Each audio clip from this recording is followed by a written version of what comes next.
Whose is this? That's tonight. Oh, Glenn, That's how are you? Doing good. How are you doing? Here's not. Name tag this evening? Oh, shit.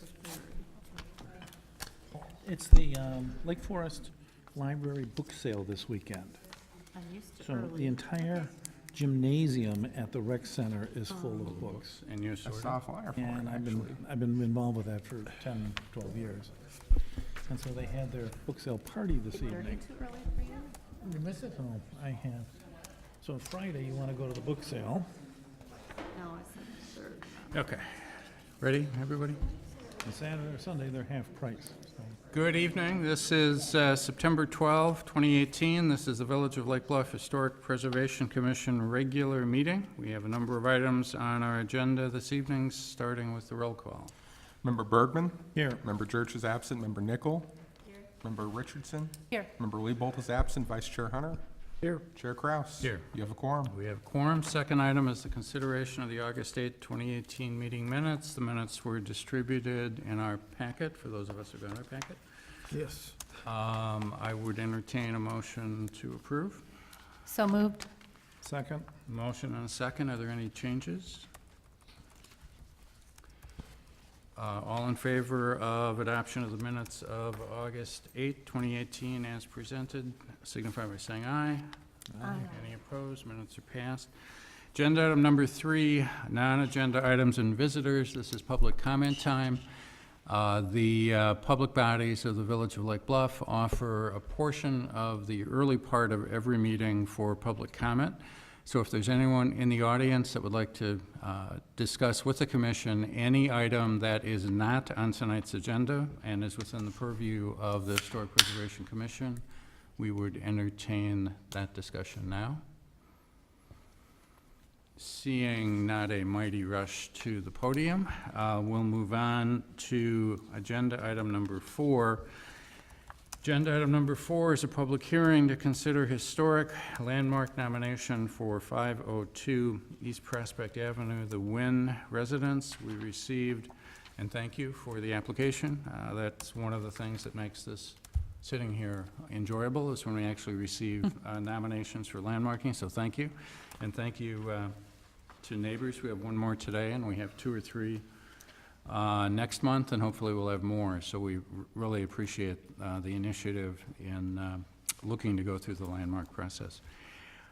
Glenn, could you quickly summarize, well, quickly, take as much time as you want and summarize the application. I'm happy to move quickly. Of course, our applicant is here with us, and so I'd like to reserve the balance of time for them to present the merits of their application. Just as a refresher, so the HPC is a recommending body on this particular action. The village board is the one who holds final authority over choosing to pass an ordinance designating this property as a landmark.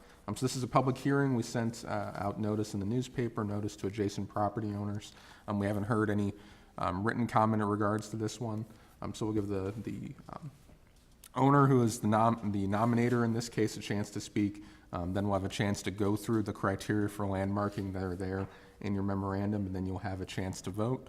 So your options for disposing of this include continuing it to a later meeting. If you need additional information, you can recommend the village board not designate this as a landmark for failure to meet the criteria, or you can recommend that the village board nominate this as a landmark for certain criteria. Our past practice has been to enumerate those, usually starting from the application and adding or removing any criteria as we go.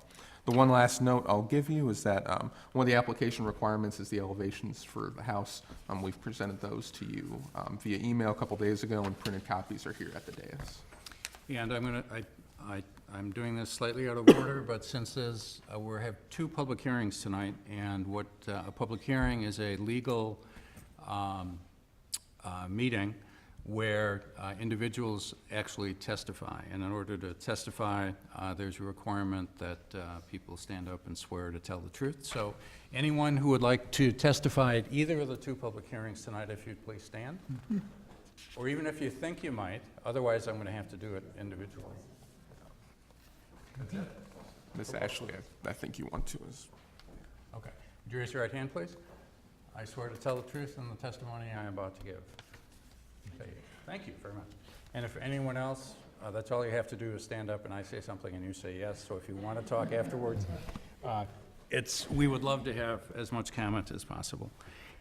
Mr. Nguyen, will you be presenting? Thank you.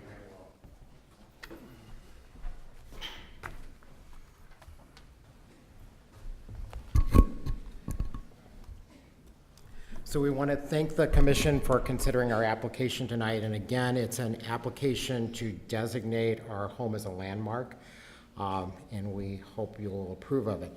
So the packet contained the details about our home and the connections there. We are glad to answer any question about the application. We're also happy to go through each of the criteria and tell you why we think that applies, whatever you would like us to do. Do any of the commissioners have questions about the application or the material that was? How do you go about getting paid to redecorate your home? I'd like to figure that one out. Congratulations on those awards. Yeah. So I was off work for a month between jobs scheduled, and so the contest came up, and we applied, and we had a good result. That's great. Congratulations. Yeah. Thank you. It's great. And beautiful application. Thank you. Yeah. Thank you. I do have. Are there still Go ahead. elements from the hotel on your property? There are, so the I couldn't one. tell from the application if Yeah. they're still there So or the not. one that's there, and it's depicted, I didn't number these pages. It's the basin? On the third page, the stone basin. Yeah. So the prior owners of the house, when they excavated for the family room, they found this stone basin, which we were told was where artesian spring mortar was at the hotel, and people could put their feet or whatever in there. But it was one of those that was found from the excavation of the family room.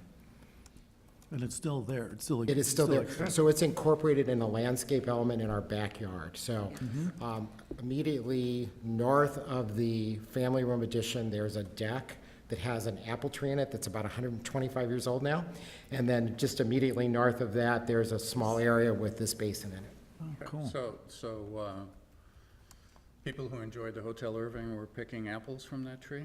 I don't know. Maybe not, but Maybe Probably they not. were. The apples actually are very good. They're heirloom apples, so they're not a variety you can get today, but the tree is rather old, so we sometimes will get hundreds of apples, and some years we won't get any. welcome to Lakeland. It's interesting with the stone basin. I'm not sure you're aware that the first public municipal water supply service was built from Artesian Lake, which is now the park, down Prospect to serve the Hotel Irving. And in the History Museum, it's wooden and it's hollowed out wooden core.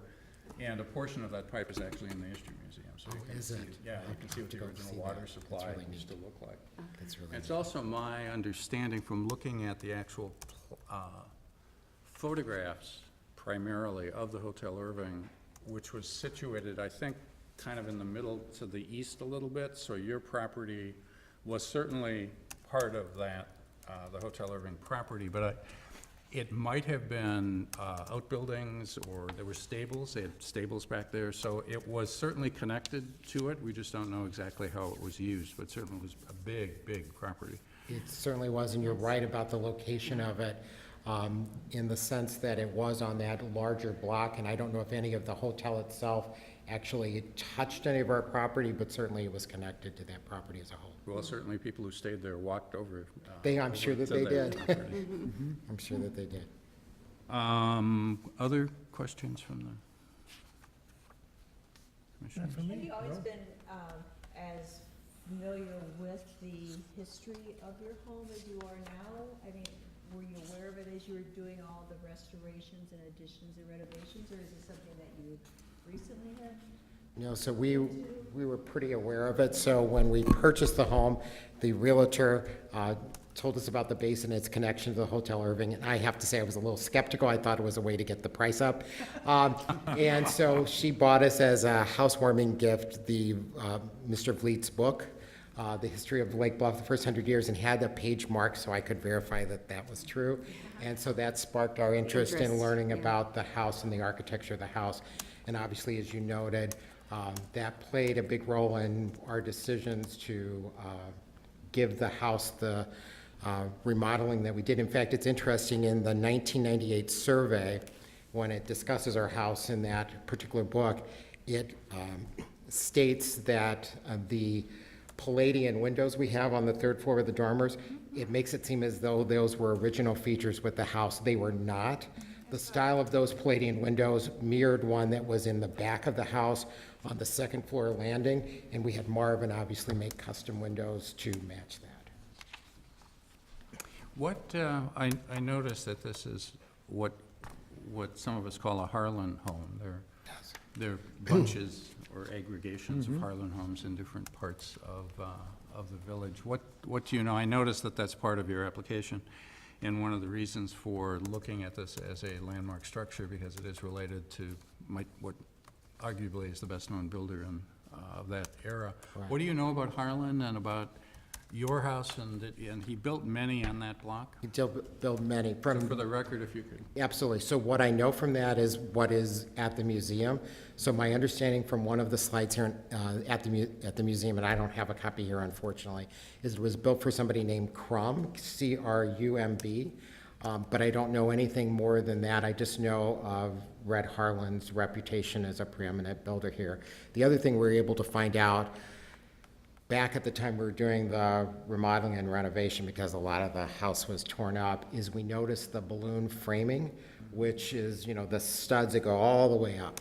And so we did some research on that and found the history out about that, and that was one of the techniques that he used in the homes here. And that's the extent of my knowledge. Okay. Since we want to make sure that whatever information we have in the record is accurate, I would suggest we change the date of construction that was in the survey material itself, which says 1920, and I believe you documented 1939. 1939 So we should is change correct. that, just to make sure we don't have any inconsistencies. And anyone, do you see any other inconsistencies in that survey document than what we've learned about the house? It's the last page of the application. Would anyone like to take 18 years off? Because we can do that too, apparently, if you'd like to feel a little younger. Sure. I'd still be working then, yeah. Yeah. Well, I've gone back to work, so I'm certainly feeling 18 years younger, so. So, hearing none. Any other questions? No, I think this is a great application. I like all of the detail information that's in it. Yeah, I like the history part of it. The Harlan family was certainly a very important family in Lake Bluff. Red moved here from Arkansas, I believe. He was a civil engineer and went into the construction business and began building homes in Lake Bluff, built homes all over town. Then his two sons came home from World War II and became Harlan and Harlan Real Estate, realtors and home builders.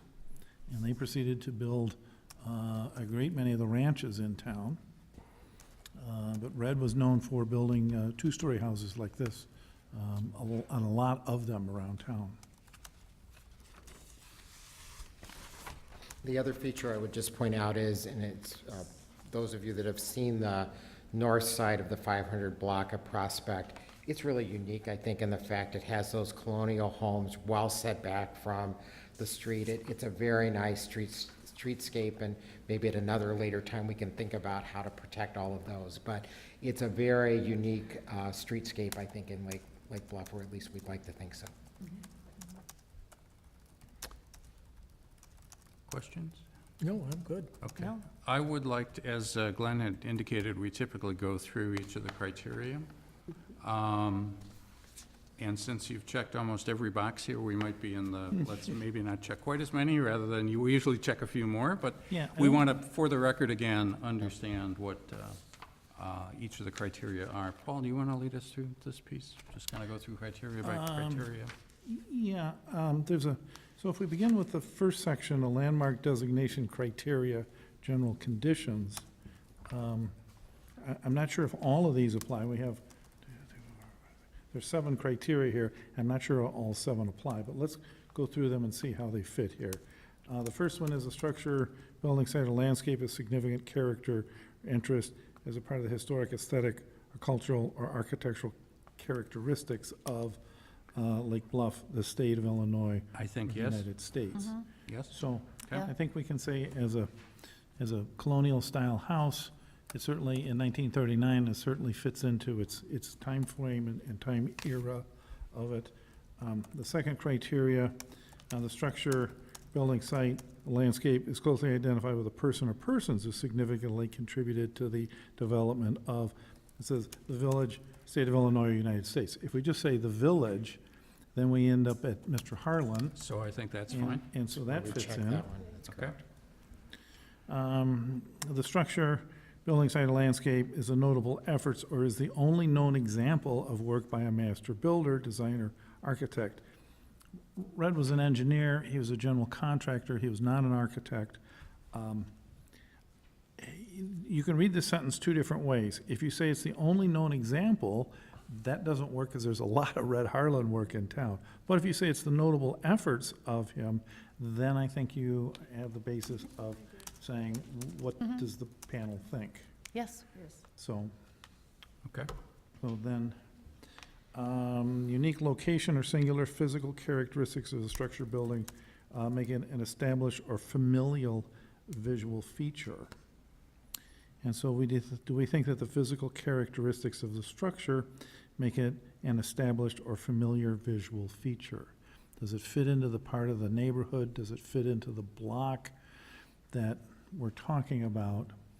We just talked about the north side of the 500 block of Prospect Avenue, so do we feel that it fits into that, or is this a little on the edge? I don't think it's on the edge at all. I think fits it's, well. it sort of defines the beginning of that block, which Okay. is totally different than the block previous to it. Yeah. Okay. So, and actually, I've always wondered why that block doesn't develop until the mid to late 30s.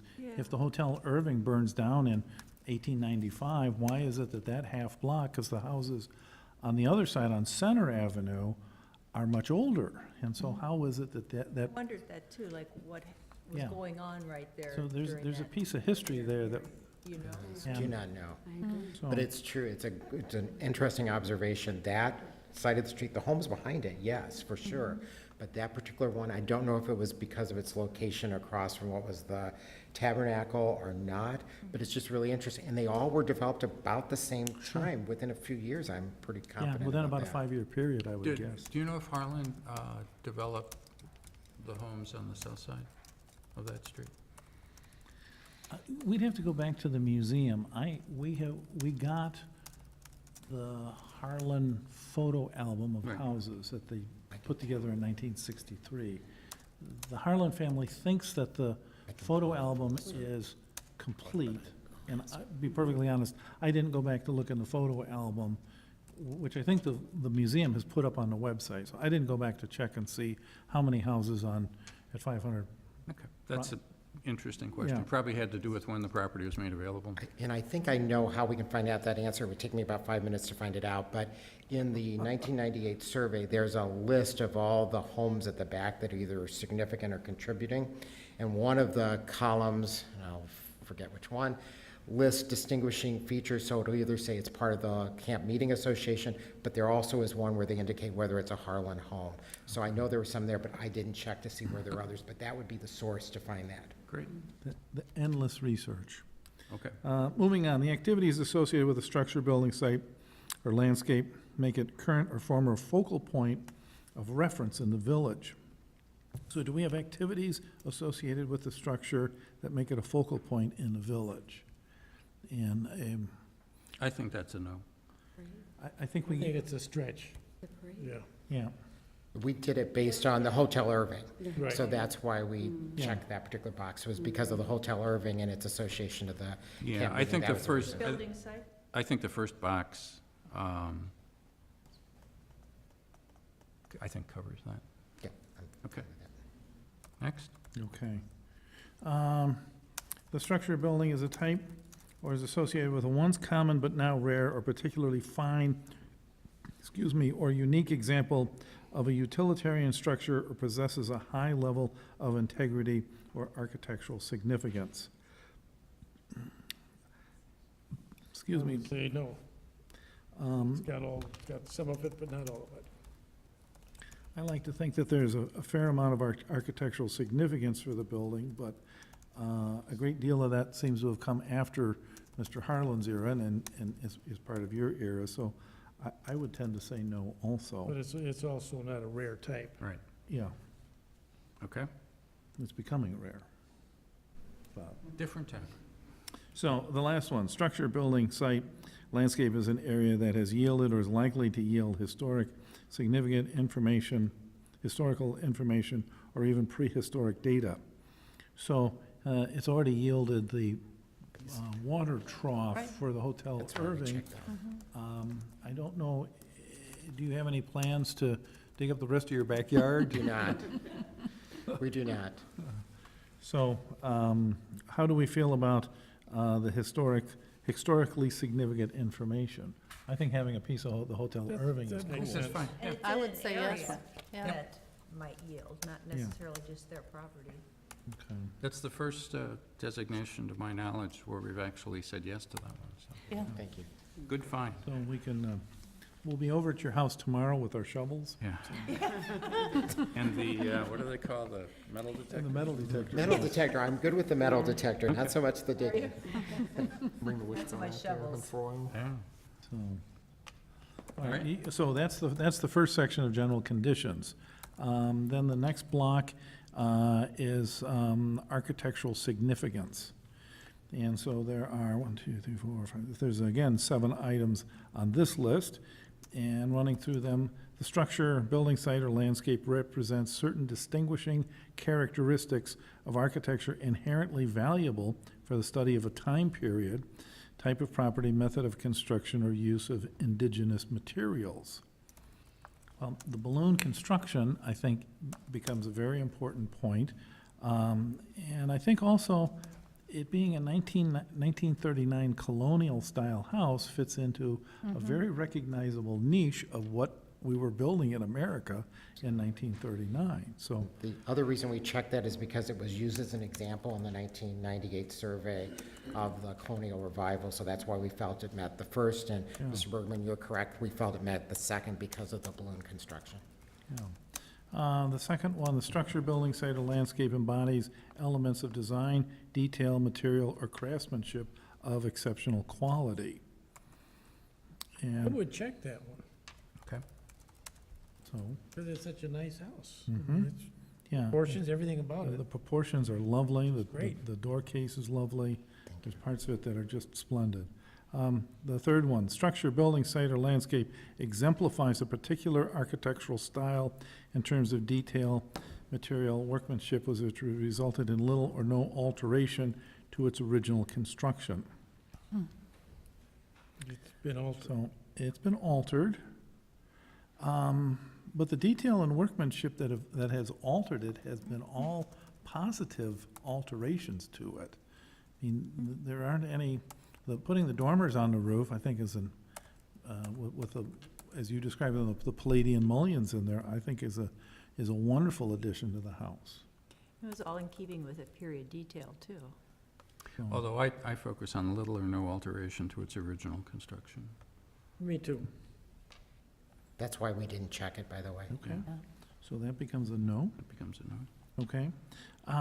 Fourth one, the structure, building site, or landscape is one of few remaining examples of a particular architectural style and has undergone little or no alteration since its original construction. That's sort of an easy no. No. Same no. Okay.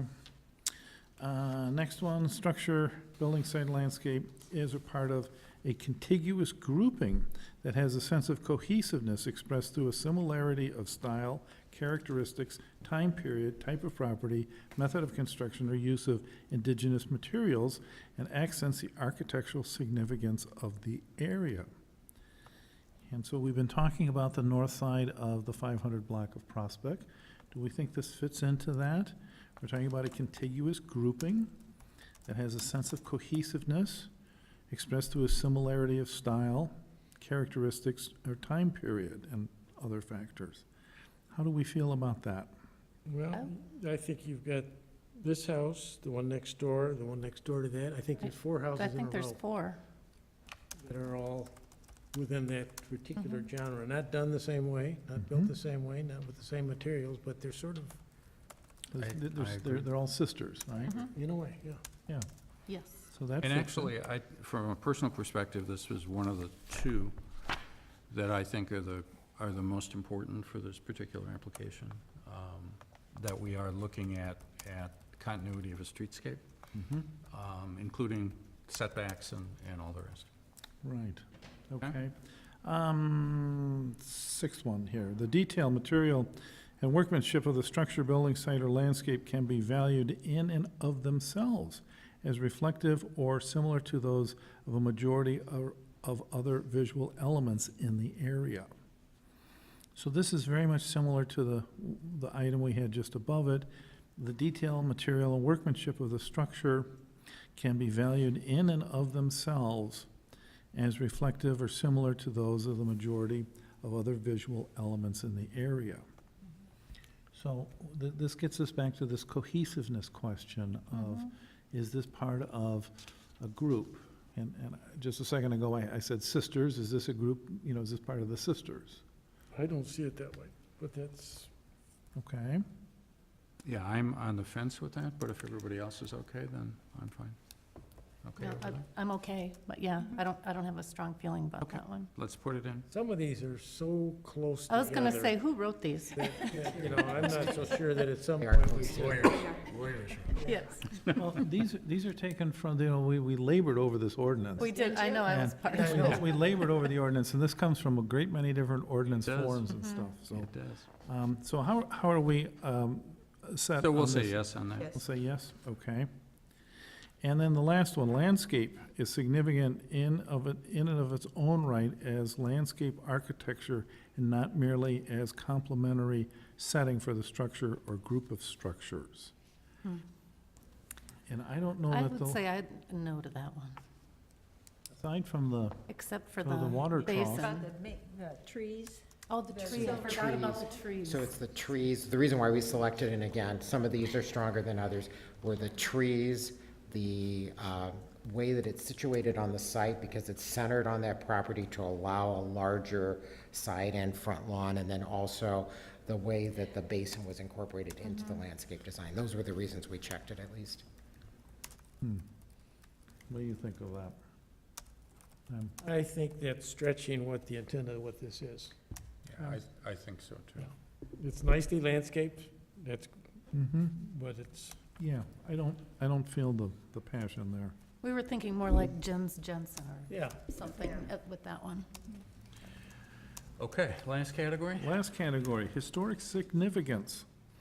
The structure, building site, landscape is an exceptional example of a historic or vernacular style, or is one of the few such remaining properties of its kind in the village. Well, it's not one of the few such remaining properties of its kind in the village, so we have to ask, is it an exceptional example of a historic or vernacular style? And I think for a house that really nails 1939 down I'd say as- yes to that I part. mean, that's so easy to say, that's an absolute pre-World War II house, without even blinking an eye at it. Okay. Yes. The structure, building site, or landscape has a strong association with the life of activities of a person or persons who significantly contributed or participated in historic or cultural events of, again, the village, the state, or the U.S. And, I think that's appropriately not checked, yeah, so I think we get to no with that. as is the next one not checked Next one is appropriately. no, okay, so we can skip that one. The next one that is checked, the structure, building site, or landscape is associated with a notable historic event. And does the trough get us to the notable historic event of the Hotel Irving? The reason why we checked it is Site because of the does. Hotel The Irving site- and the burning of the Hotel Irving and what that meant to If the the word history. site The wouldn't be word there, site, I but think, is, since it is a very important site in the village, I say yes. Okay, so good. So that gets us through the Yep. list. And unless residence is antiquated and it was a cemetery, we're finished with the, I think so we the are. last, We hope we don't the find that. last two are I not. hope not either. Any other, Nope. okay, I would entertain a motion Thank you. to recommend that the village board designate the subject property as a landmark, subject to the criteria that we have just identified. I will make that motion. Second, Second. additional discussion? Roll call vote, please. All right, the order is random. Member Richardson, Aye. Member Hunter, Vice Aye. Chair Hunter, Member Bergman, Aye. Member Nickel, Aye. Chair Kraus. Aye. Motion carries. Yay, thank you. Yay, beautiful. To the village board, Yes, it'll be subject to first reading on September 24th. thank you. Agenda item number 5 is a public hearing to consider historic landmark nomination for 406 East Prospect Avenue, the Ashley residence, and my comments thanking the homeowner for voluntarily landmarking a beautiful structure. What I had said earlier certainly applies here as well. Glenn, do you want any background here before we have commissioner questions? Sure, again, similar story. Your three options are to continue it if you feel you need more information, recommend the village board not designate this as a landmark, or recommend the village board do designate this, or should designate this, rather, as a landmark. Same criteria apply. I think the same procedure applies. Ms. Ashley has submitted an application that talks about this lot's association with the camp meeting area. Its status is one of the few 25-foot, very narrow lots still remaining in the village. And that some additional information about this was circulated in your packet as well. Actually, I think it was received before the packet, so everything you have is what you have. Okay. And I should have asked this of the last applicant, just to confirm that the application is complete? It is. Okay. And the other one was complete? Okay. Any clarifying questions before we ask the applicant for comments? None? No, this is great. If you have comments or a presentation, we'd love I have a to. presentation I'd like to read to you, and as I've explained to Glenn and Jerry, I'm hard of hearing, so questions are going to be a little difficult for me. I may need some help from a friend or have you write them out, but I did write a presentation that I wanted to read to you. Hi, I'm Kristen Ashley, a member of the Lake Bluff community for the past 17 years. I have my own graphic design business providing services for the village, the Chamber of Commerce, and the Lake Forest Symphony. I'm also a speaker, an artist, and an award-winning poet. Lake Bluff has a rich history in the arts and literature, so in many ways I feel as though I am carrying that torch forward, as well as being the owner of an historic home. As the president of Artists on the Bluff from 2014 to 2016, I worked with the Lake Bluff History Museum, and they had a place in our Summer Arts Festival on the Green. I've always been interested in history. My great-great-grandfather, James M. Ashley, a Lincoln-era congressman and abolitionist, actually wrote the bill for the 13th Amendment. Another of my 19th century relatives is Harriet Beecher Stowe, the author of Uncle Tom's Cabin. For the past 11 years, I have owned one of the last remaining historical camp cottages in Lake Bluff, the house that is before you today under consideration for landmark designation. My house may not have been designed by a famous architect, but it is one of the earliest examples of a typical camp cottage on a 25-foot wide tent lot from the Camp Meeting Association era. It was built in 1880, and I often say it is the biggest antique I have ever owned. There is nothing like the experience of living in an historical home. I have found that living here has given me deep roots in the community and also the wings of inspiration for my art and writing. When you have a connection to where you came from, it immeasurably enhances your experience of who you are today. That is the gift and the value of history. Once historical architecture is gone, it is gone forever. I want to share an analogy with you as to why I am applying for landmark designation. The musician Neil Young was the owner of an historic instrument, Hank Williams' guitar. He used it for his own songwriting and took care to keep it in good shape. When asked how he felt about owning a piece of history, his answer was, "It is mine for a while." He wanted to pass it on to a future songwriter, just as I want to pass on my camp cottage on to a family or a single person like myself who will treasure the history of the house. My house may not have had a famous person that lived there, like my friend's house in Oak Park that received landmark status because the author of Tarzan lived there. My house was not lived in by Mr. Vliet, like my neighbor across the street. But my house may have had a notable local person associated with it, Rockwell F. Clancy. The early owners of the house were also Clancys, with the wonderful 19th century names of Cornelius and Ella. While Rockwell F. Clancy did not actually live in my house, he was most likely a close family member. He was a highly significant individual in Lake Bluff due to his benevolence to the Lake Bluff Children's Home. There was a plaque in his honor at the home, and the playground was dedicated in memorial to him. On a side note, I think consideration should also be given to the fact that a family with 13 children once lived in my Victorian era Foursquare, and surely that deserves some fame. Owning an historic home or achieving landmark designation does not mean that the home should return to its original status. I like my insulation and my indoor plumbing, thank you very much. What it does entail is trying to restore the house in ways that honor its aesthetic and architectural foundation. Actually, when I first moved into the house, I diligently started at the foundation and installed a sump pump.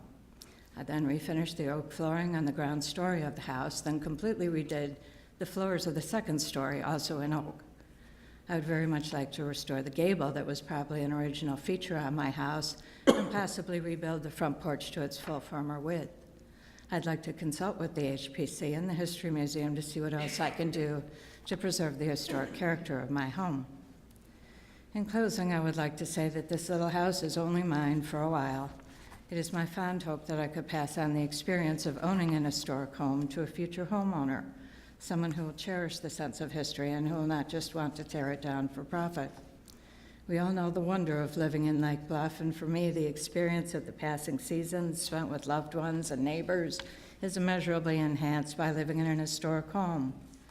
Gazing at the full harvest moon rising out of the lake, listening to the owls hooting from the ravines in midwinter, watching the antics of the hummingbirds that dart about my summer garden, or enjoying my neighborhood on a winter's eve as the colored lights illuminate the snow, enhance the sense of a shared history, and also connects the past, the present, and the future.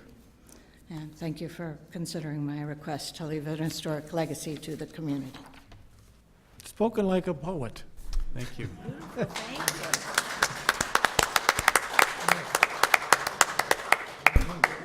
Good.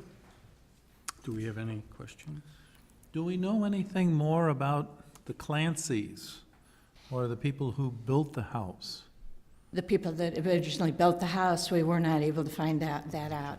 Okay. I imagine they were, the early owners might have been the Clancys. As I said, we did some research. And Cornelius and Clancy may have been the first owners, but more likely that it was a little further down the line. Okay. I would think you would be a very devout Methodist to buy a cottage across from the tabernacle. That's why I'm interested. So. Yeah, I think these remaining camp cottages are really worth saving for future generations. So.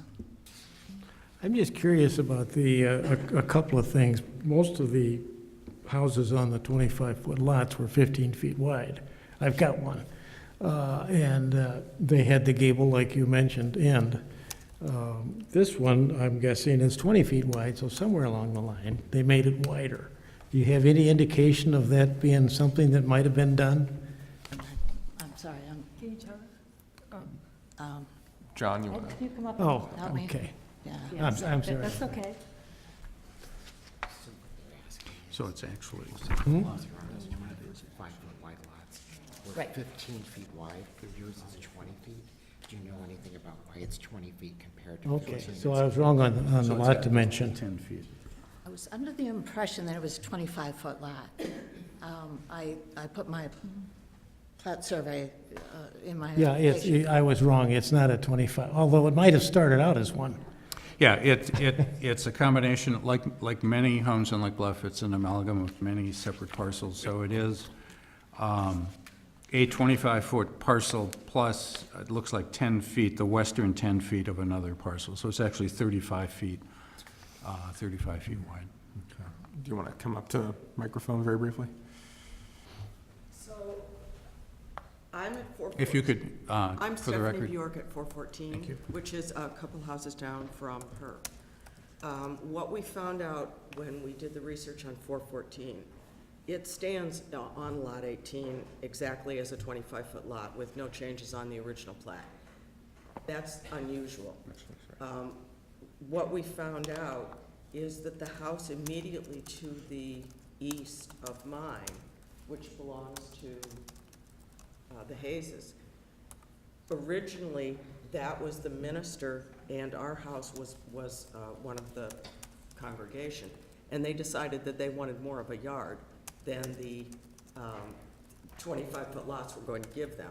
So they went in together, bought 3 and split one down. Yeah. So at some point, ours never came off. They shared, spent the money. I think hers was a more formalized arrangement of splitting that off and amongst each other. Great. That seems It- common. it- It's pretty typical of that era of Yeah. splitting I've lots. got a very similar situation with my house where I've got a portion of the lot to the Yeah. west, the original lot to the west. And some of the lot splits are almost inexplicable, why you would have little bits and pieces of land flowing back and forth and stuff. I'll give you 10 feet, and, oh, I'd like 8 feet back, and, Yeah. you know, what are you doing? So, What's a couple feet among friends? yeah. This, in my estimation, this property and that entire street is one of the gems of the village. If I do, I'm a docent for the History Museum, and I do the history walks. We have one coming up, I think it's the 30th of this month, that will actually walk right past those houses. Steve, if you talk, I'm sorry, if you talk closer to the microphone, you might be able to Okay. hear it better. And there, everyone who takes the walk is fascinated by the history of those homes. So to me, it's one of the signature pieces, the signature block in the village. So I very much appreciate your effort to go through the landmarking process. And I would suggest we go, if you want to do it again, Paul, if we go right through the Okay. characteristics. I have wanted to landmark these houses in Lake Bluff since the beginning Do of time. do we She need can go ahead Kristen and to, yeah. Please go ahead and you sit can- down. So, I gotta find my list here.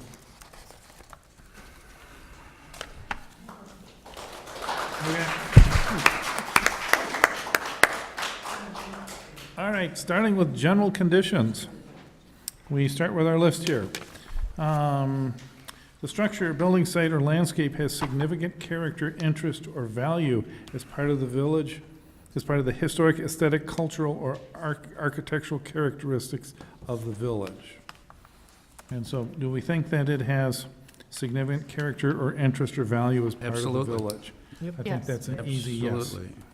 The structure, building site, or landscape is closely identified with a person or persons who significantly contributed to the development of the village.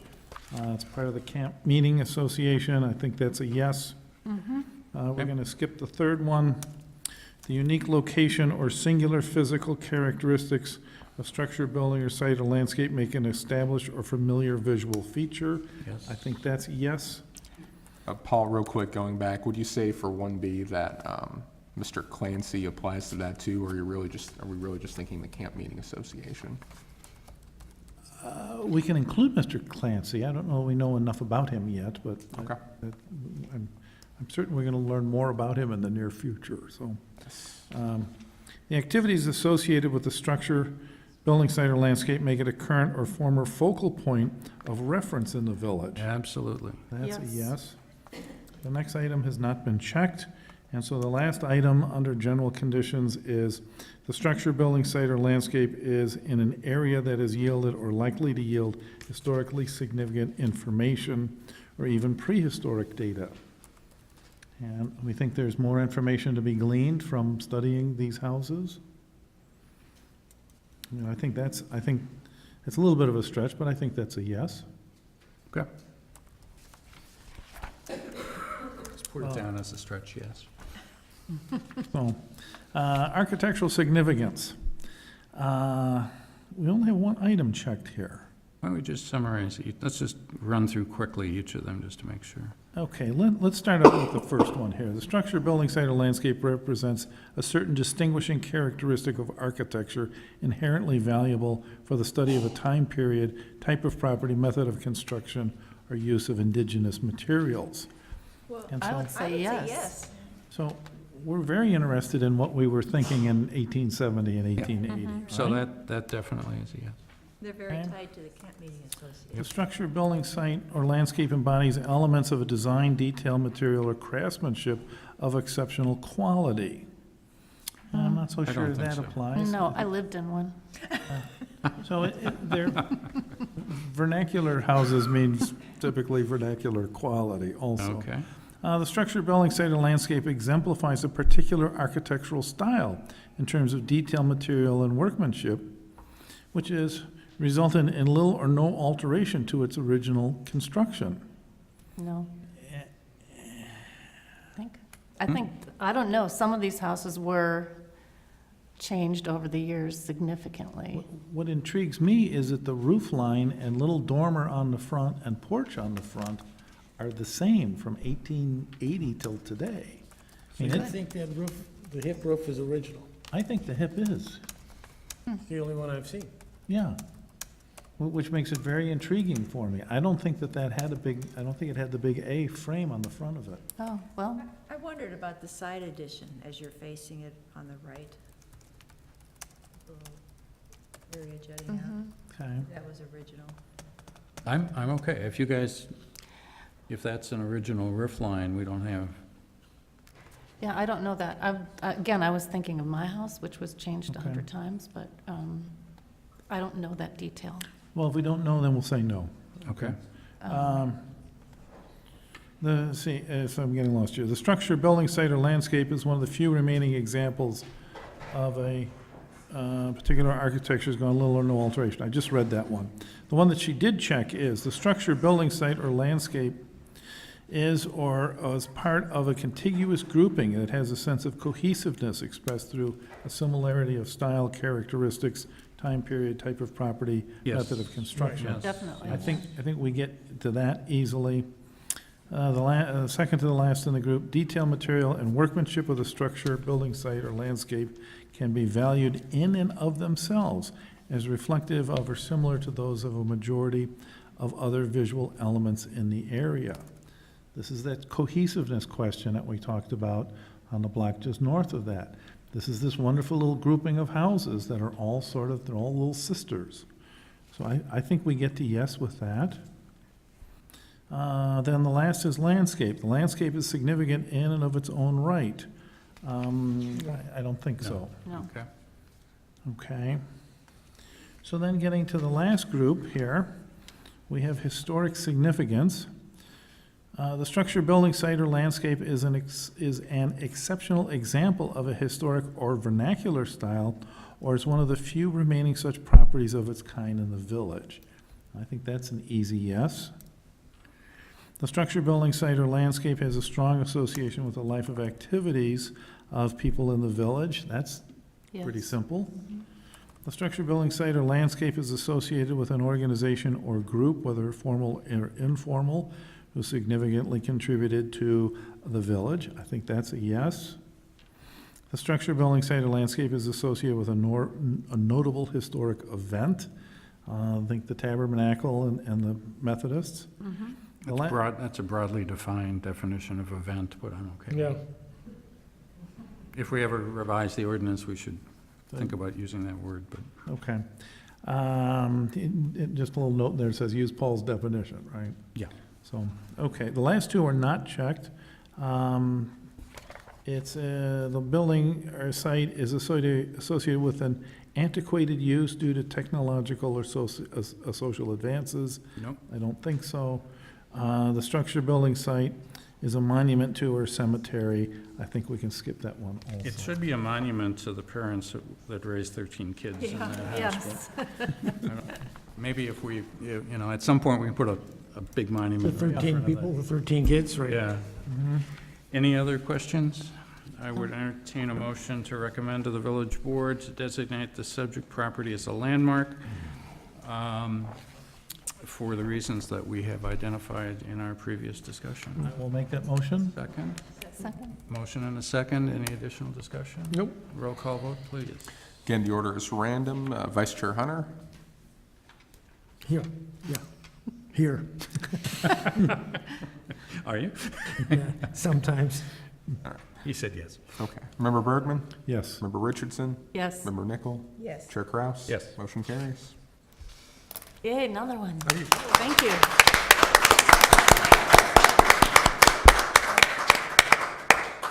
Okay, now for something a little different.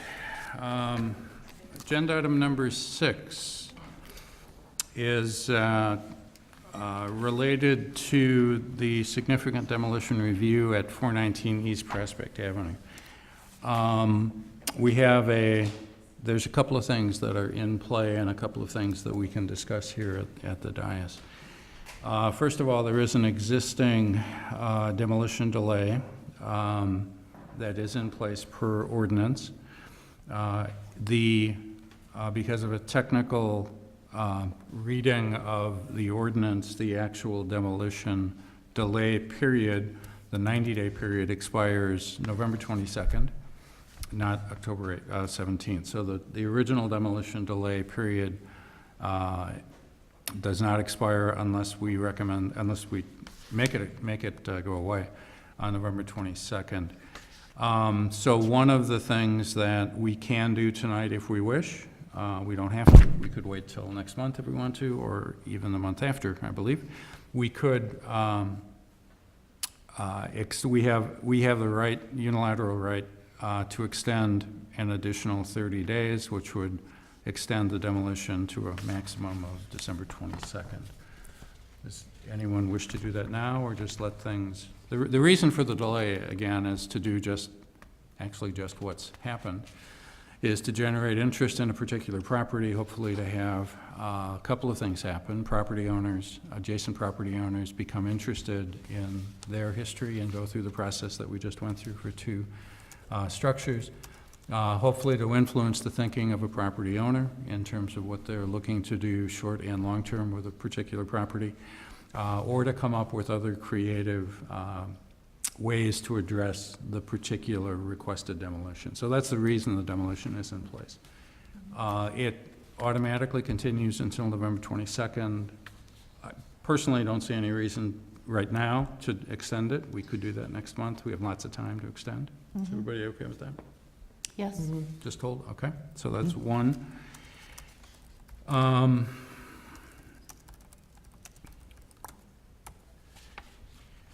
We also have a petition signed by quite a few residents, many of whom I assume are in the audience, requesting that the commission hold a public hearing regarding the possible landmark status for the subject property. And for background, the Historic Preservation Ordinance identifies 4 parties, and only 4 parties, that have standing to nominate a particular structure for landmark status. And those are the property owner, the village board, this commission, and the board of the Lake Bluff History Museum.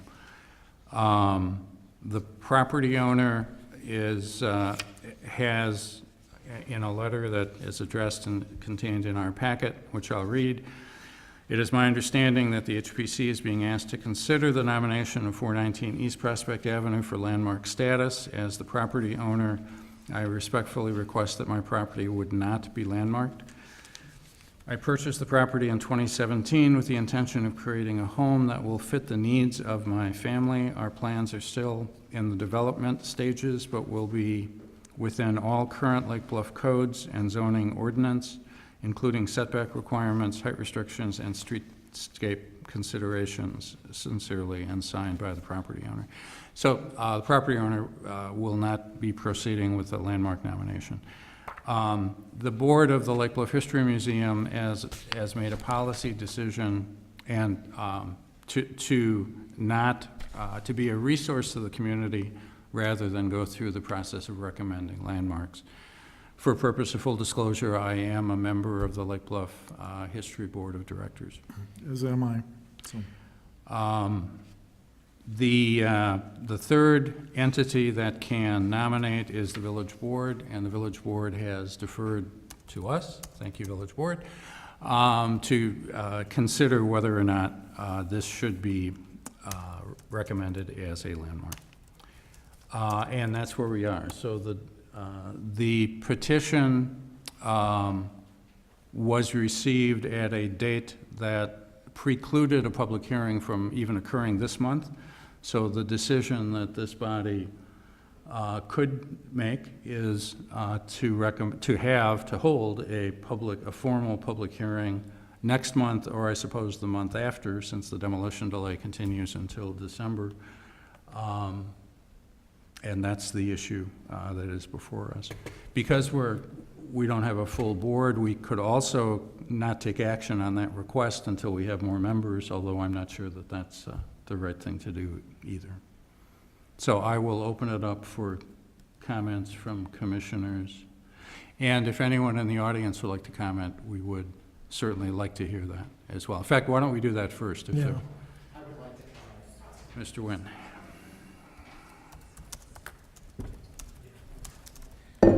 So, first let me get this out of the way. We have some more people that have signed the petition, so would you mind passing that down? So our understanding is similar to yours, Chairman Kraus, is really there's only one party left to be able to nominate this property for landmark status, and that's this commission. And we know that, and Glenn put it in the memo, I think that was part of the packet, it would not be the first time that this commission has made a nomination for landmark status, so it's not unprecedented, let's say that. The other thing to clear, even though landmark certification would require the applicant to agree to that or to actually nominate the home for that status, designated landmark status does not, as the chair explained. So Would I'm going to ask you to, but if you either don't want to or don't feel comfortable, I will, or I might refer to my colleague, the difference between a landmark and a certified landmark, Yeah. just for our So there are audience. two sections, and you'll note that both in the nomination that my wife and I filed and the one that Ms. Ashley filed, we were very clear to say which section of the code it applies to. So a designated landmark, if approved, goes through the advisory review process. If something is a designated landmark, the owner of the home can request that that home be a certified landmark. And at that point, rather than being an advisory process, it's a required process to make certain structural changes to the home, is my understanding. So that's correct. And I think it's important to understand the difference between the two and also to understand the limitations of landmarking.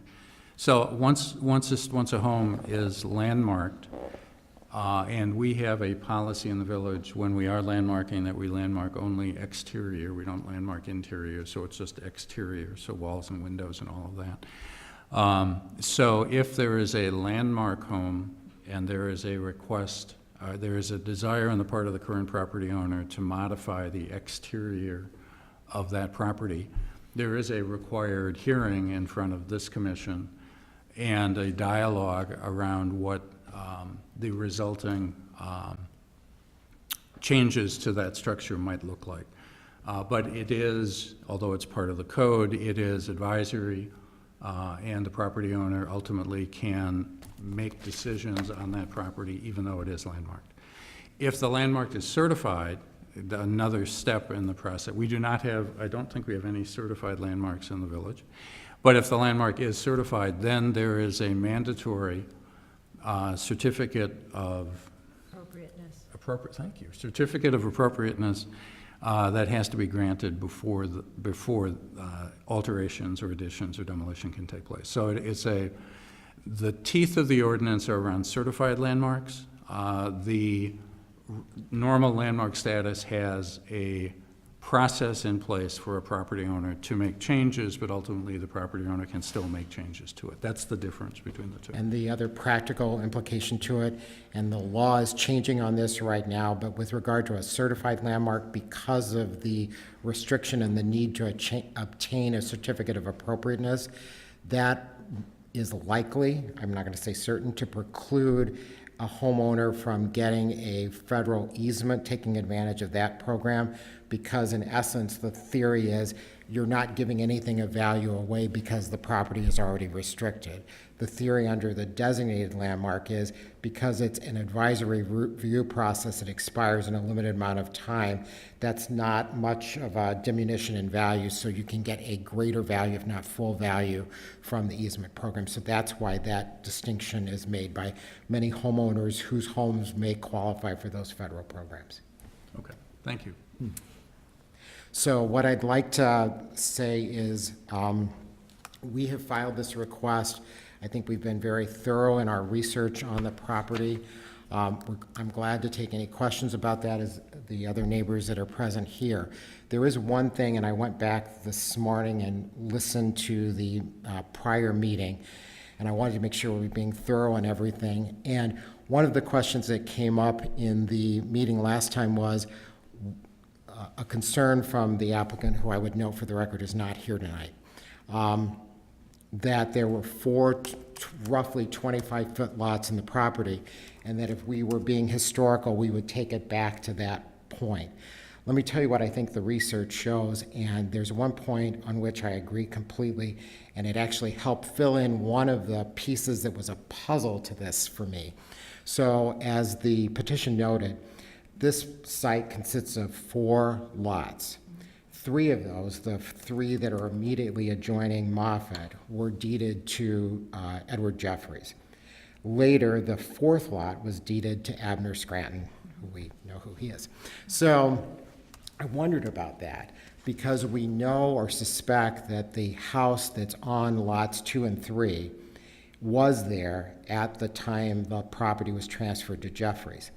The answer is, it was the original structure that's on 419, not that addition immediately to the west.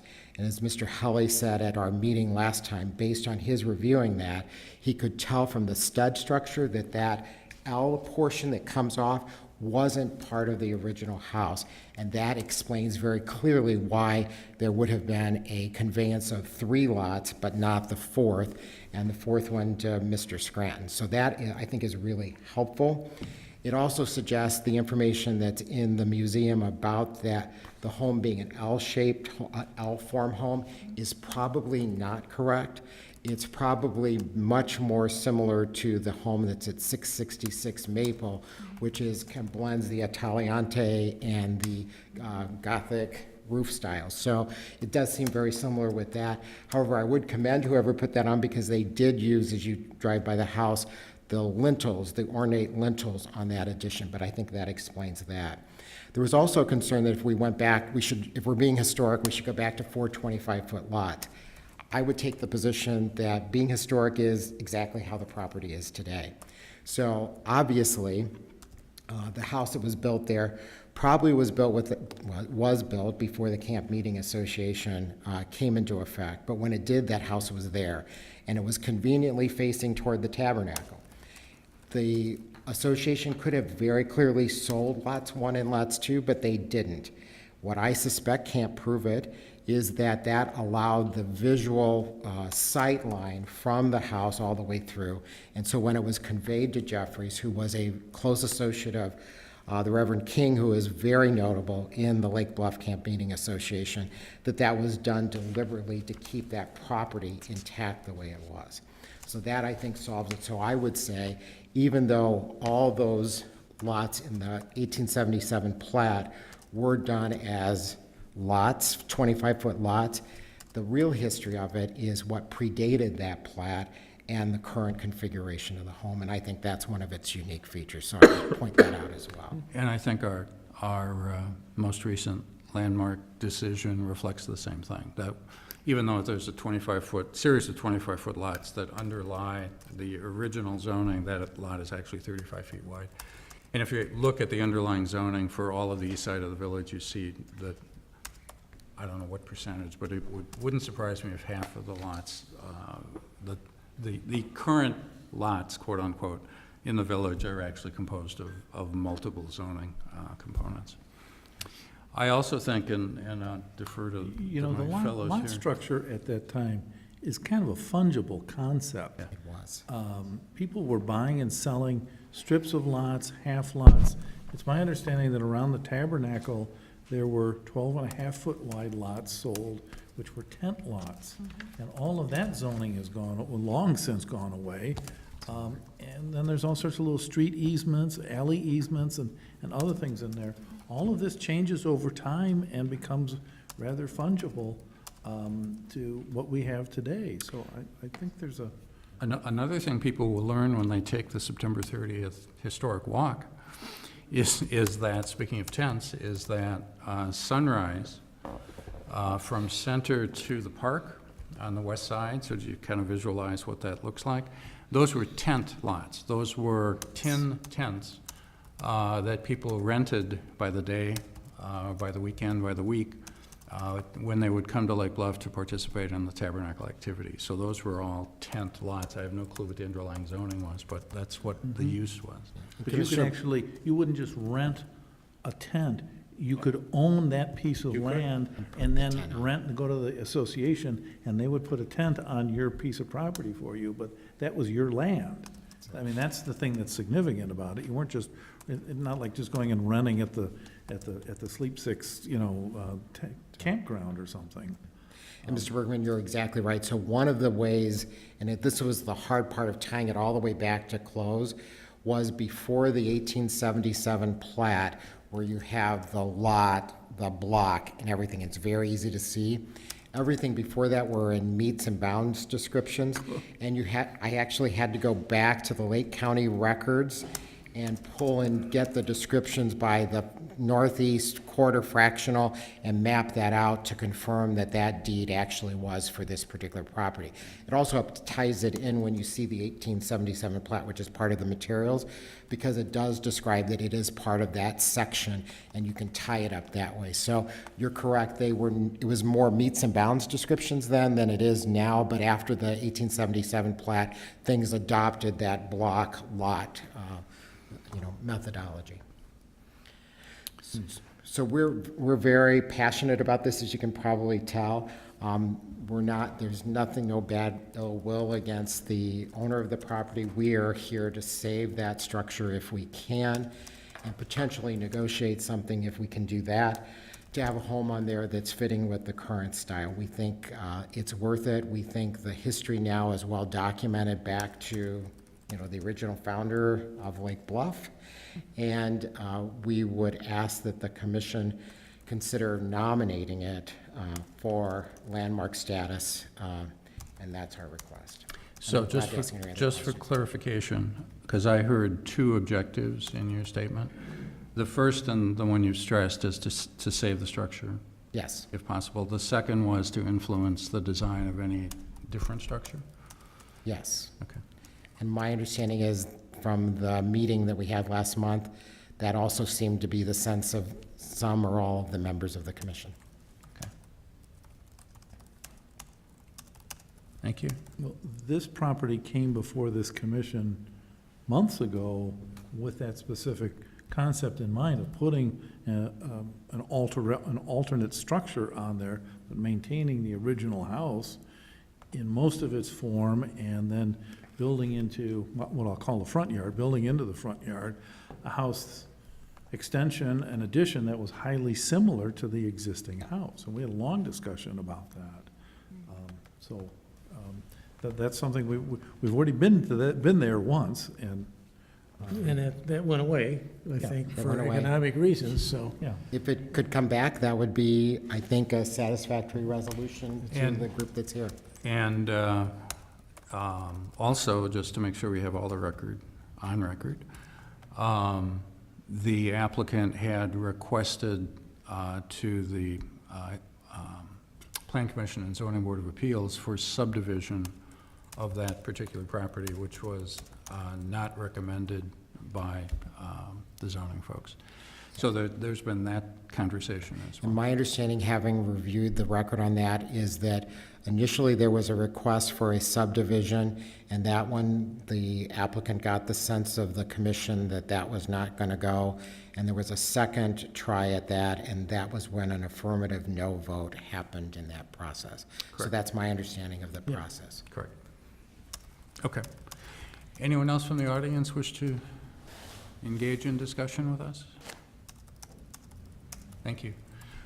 I just have a procedural question, since you and Paul are both on the historic board. Yeah. We have to, does that mean you recuse yourself from any kind of voting?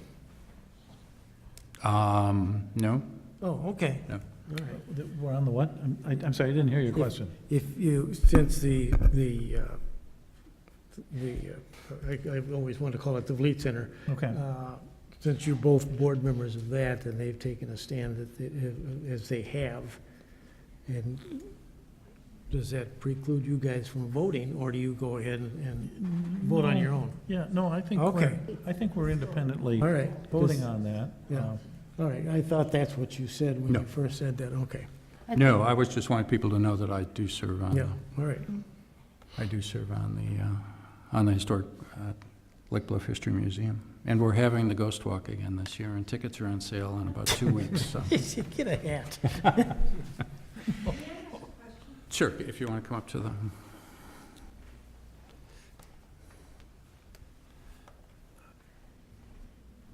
I'm Jenny Barthold. I live at 415 East Prospect. If not this group, who is a better group to nominate a building for historical reasons? I understand why you're one of the entities that is allowed to do it. And I guess I don't understand why the History Museum isn't interested in doing this sort of work. And I guess I'd like to know what you think about that. I mean, how do you see yourselves sure. as possible nominators Sure. for landmarks? First of all, Paul and I were not involved in that decision on the part of the History Museum. That was done by others who made the decision, as I understand it, you can correct me if I'm wrong, that the preferred role of the History Museum is to support research into the history of Lake Bluff. So they gladly support nominations, but they felt that they were not comfortable now, they have in the past, but we're not comfortable at the present time making nominations at all. So that was one. Well, and part of that history also was Janet Nelson being part of our board and being a founder of the Vliet Center. Yeah. Took it upon herself many times to do the work that is required to put a nomination So it's just together. a huge task. I think probably. It's the size of the job and the sort of, that's the problem. I'm guessing part of it. Part of it, but Part of it, there's a split of decision-making at the History Museum over their role in this. Okay. And so there's been somewhat of a change of course for them. so the preferred nominator for landmark status has always been the property owner. So the preference on the part of the village board has been for property owners to nominate a property. And the village board has consistently been troubled with the concept of involuntary landmarking. So landmarking in the either without the support of or with the active non-support of the property owner. So the preferred venue is what happened earlier today, that property owners on their own behalf nominate their particular structure for landmarking. Is there anything else that you'd like? No, thank you. Okay. Others with questions? This is a great time, yeah.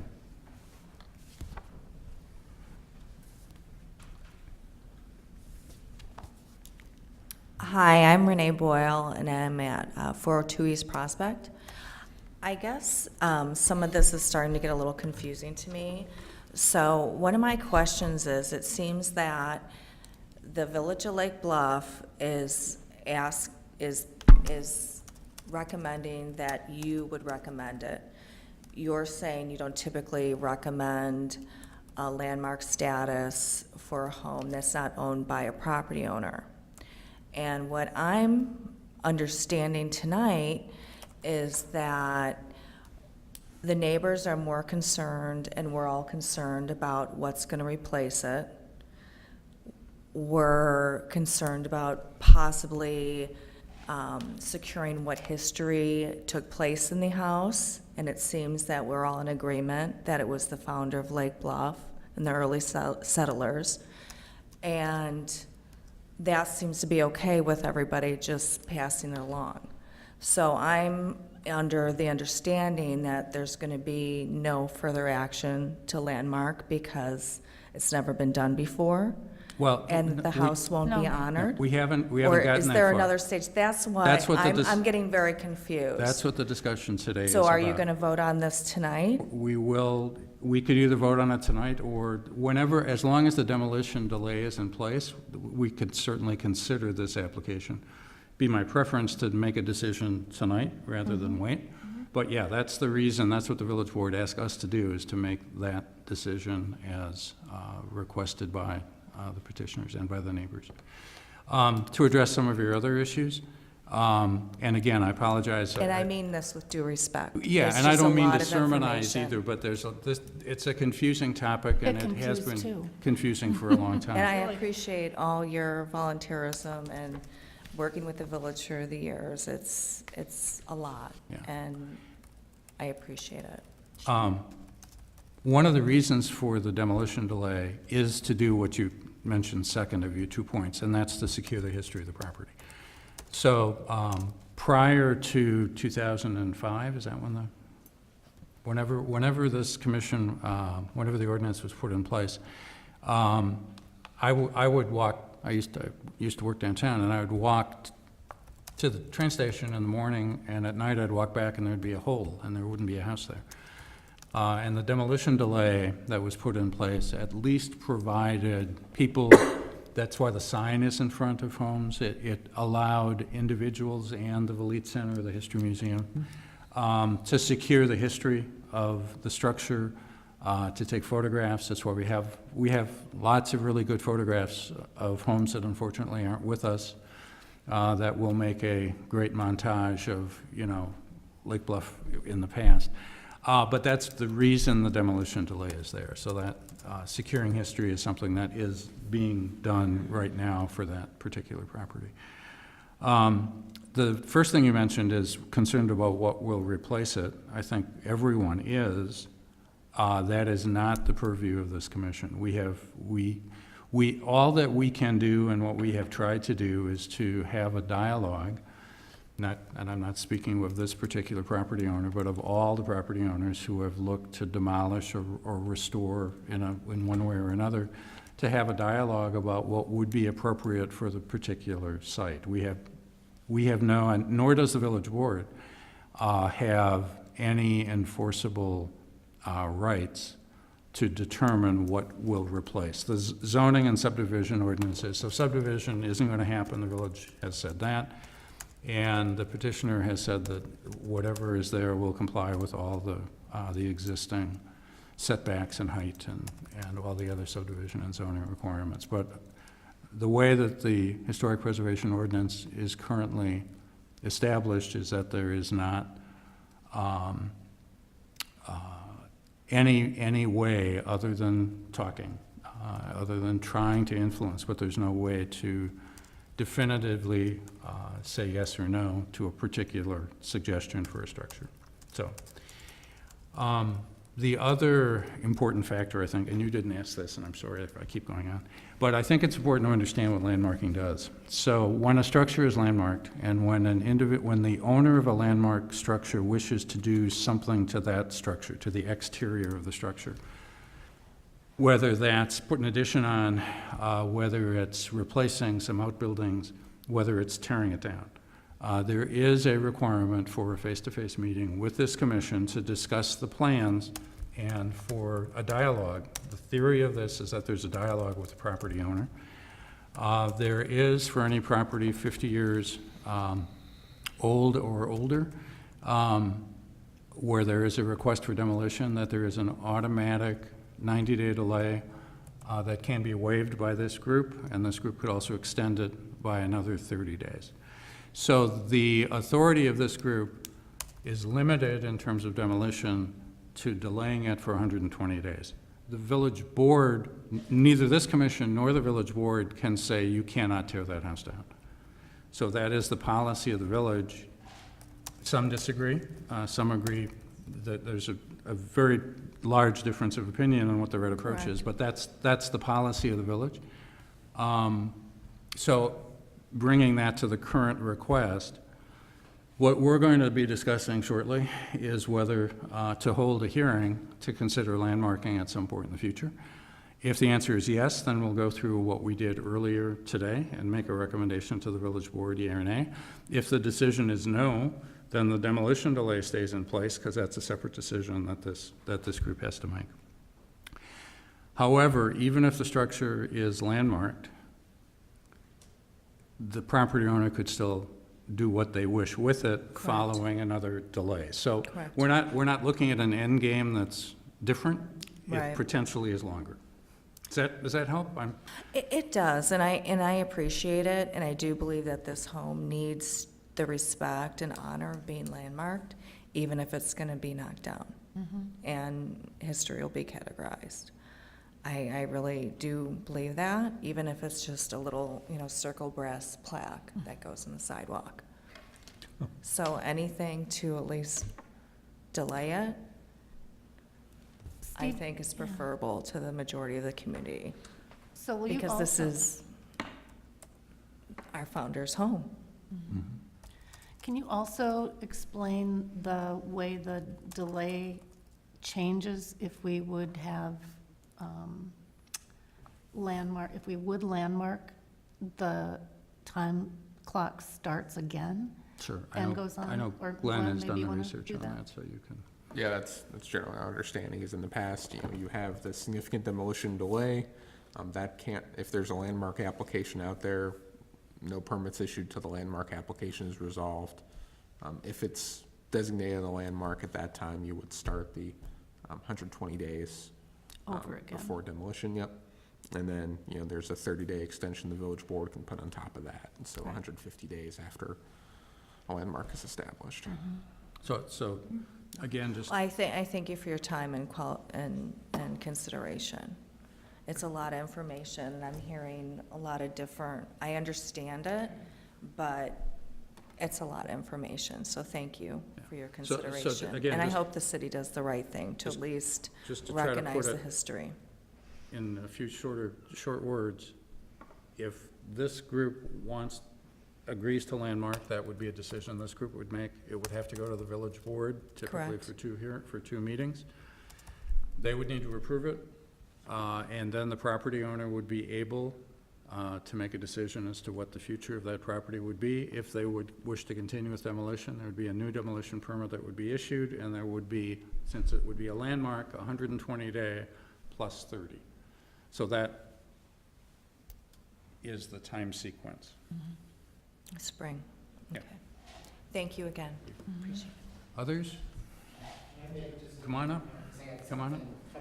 So one of the questions If you could, One of the questions last time was about the brick on the house. So one of the members of our group, who unfortunately is not able to be here tonight, did some investigative work and went to the two structures in the village that we know were constructed of closed brick. She spoke with the one homeowner, and we have pictures, I can send those to Glenn from my phone, that shows that the color of the brick can vary. So it doesn't need to be yellow. In fact, some of them are red. You can see it from yourself. So I did some research independent of that about brick making. And I can tell you that it depends on the materials that are used, but also how long it stays in the kiln. So that's why I think you see some good variation there. And I know that was an issue. I don't think it's determinative of your decision. It's probably additive. So I wanted to point that out. The other thing that I wanted to just mention is the process, and I think we've got that right and why landmarking is so crucial here. Without it, this home is likely to be demolished either shortly after November 22nd or shortly after December 22nd. And so this gives everyone an additional amount of time to have discussion, and I'll be just blunt and direct about it. Delay may cause people to change reluctance that they've had up to this point, and that is probably a good thing, and it's probably good public policy for the village, and so that's why we so strongly support that. I do think there are some other issues involving this property that we will raise at a different time to the right bodies, not here. The only one that is relevant is the one that Glenn pointed out in his memo, which is for the 120-day review process here to trigger, it requires, and it's very clear in the code, that the application be complete. And so that clock will not start, does not start until the application is complete. So that's just one thing just to point out to everyone. Are you referring to a future demolition application or the current? The current one. So our memo suggests that the application was current and that the demolition, the 90-day period expires November 22nd instead of what we had thought last month, October 17th. Is that correct, that the permit, that the demolition permit was complete? That's correct. So after this original time was received, we did receive a demolition site plan that complies with the requirements of the ordinance. We received a paid fee and tax for the demolition and the demolition deposit to ensure its restoration. So let's be completely transparent about that. I was the one that asked for the demolition site plan because I knew it was a requirement of a complete demolition application and had assumed that it had been filed. I learned that it had not, and that's really important because there are elements to that demolition site plan that can affect the neighboring properties, including how you handle environmental waste. And so I was informed by the village that, in fact, it was not there, and the applicant was contacted to make sure that those things came in. I have not yet had an opportunity to review it completely to see if it meets all the requirements of the code. Okay.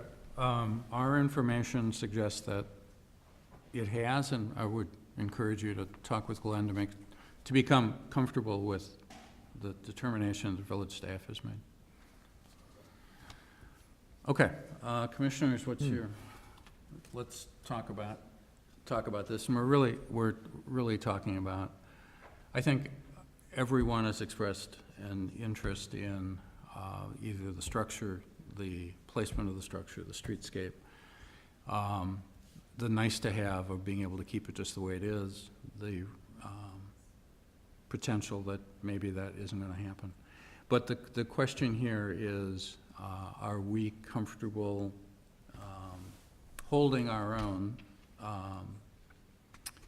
hearing with respect to landmark status, or are we not in favor of an involuntary landmark process? And just the way the process would work, if we would decide to go ahead with a landmark public hearing, then one of this group would need to be the petitioner and would need to make the presentation as part of the application. So presenting, one of us presenting to us. Well, I have done that in the past. You have.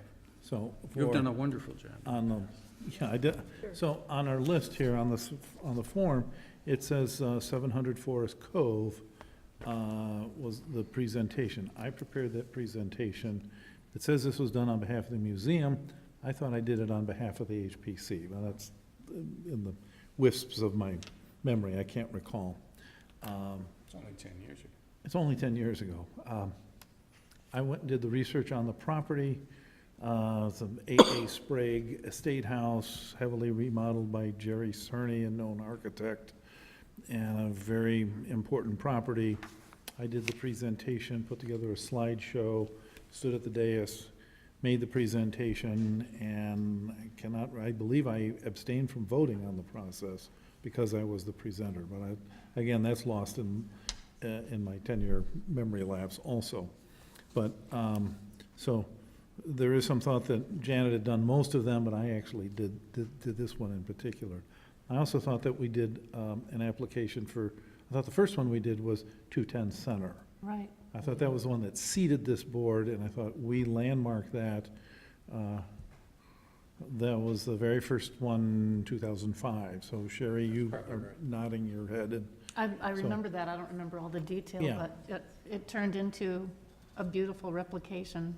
And there, as far as the question that comes up about the structure that replaces it, there we asked the contractor if he would duplicate the structure, and he said he would be happy to. And then we wrote a letter to the ZBA saying, would you please waive some of the zoning requirements for the handrail on the second floor Right. balcony and the side box bay window on the dining room and whatnot. And the ZBA said they were pleased to have gotten a letter from us and gleefully acquiesced to their zoning variances, and we have a house that is as similar to what was there originally as we can get. So there have been some very significant successes in replacement houses that look like what the original house looks like. But I did want to point out that I have actually stood in front of this group. While being a member of this group, I've stood in front of the group and made the application. We then landmarked the house. They waited out the clock and went and tore down the house. And unfortunately, they tore it down right into the 2009 economic crash. And the developers that own that lost their shirts. It's still empty. Property is still empty, I believe. The one lot that they can't sell is still empty. The two lots that they developed, they divided the property into 3 lots, and they are still bleeding from that, so. Okay. I would like to give everyone an opportunity to give their sense of what they're comfortable with, and it's really pretty straightforward. Do we want to have a public hearing to consider landmark status or not? It's pretty simple. Paul, you want to start? Well, we've done this in the past. We have looked at houses that we felt had significant history, significant historical background, significant architectural background. As I've been explaining, the 700 Forest Cove house had a great deal of social history behind it, as well as a great deal of architectural history behind it. It was a rather simple nomination in that regards to write, and we landmarked it. I think we are again presented with a house that has a great deal of social history to it. I'm rather fond of the architectural style it's in. People might not say it's the highest or finest architectural style, but I think the Italianate style is very unique and pleasing in town.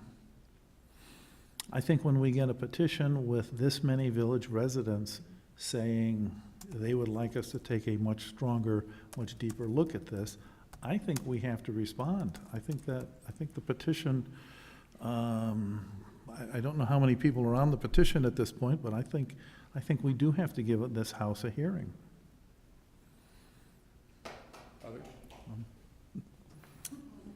Okay, I think we should probably give it a hearing. I think at this point, nobody really knows what the petitioner has in mind anymore. I'm going to be out on a limb here on this commission and in the room, and I don't believe in the fact that anybody but an owner should nominate their own residents. To me, it becomes almost punitive when you keep extending. And I just don't believe that that's the way we should be operating. I stand alone here, but that's the way I feel about it. But I think we need to go through the process. I think we need to give the petitioner a little bit more time to see if they've got another idea yet. I know I've heard rumors that they're just going to develop the property and build 6,000 feet or whatever the allowable is. It's 2 people.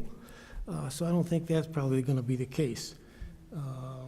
But anyway, so that's, we should move ahead, but let's not be punitive about it.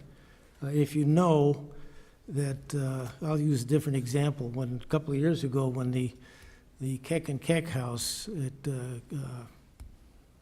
what was it? The Blair House. The Blair House was up, and now that house was truly an architectural gem because there's very few of them left.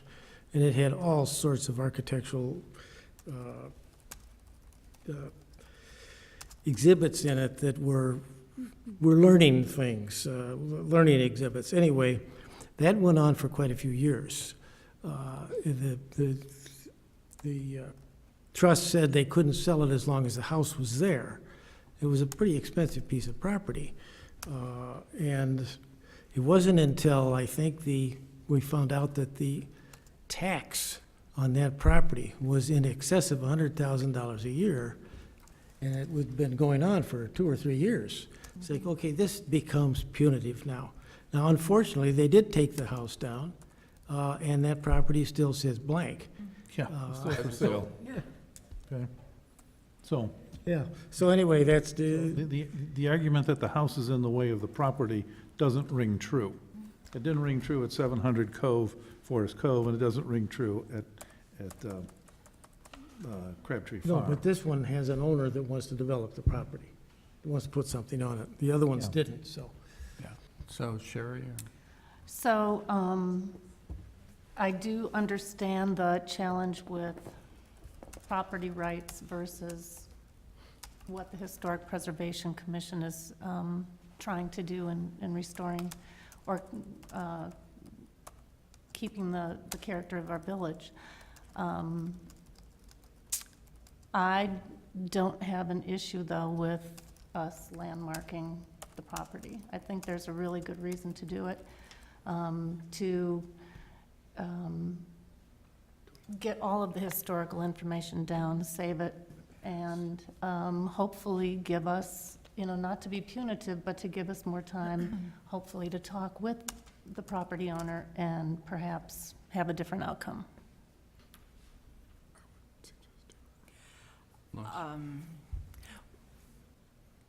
I agree that it's probably not an architectural gem, but I do believe that there is so much social significance to the home and the building of the home and the placement of the home. And I certainly appreciate all the research that was done. I've read Vliet's 100 Years book, but I didn't remember all of these pieces about Ben Close living there, and that it was fascinating. So thank you for all of that.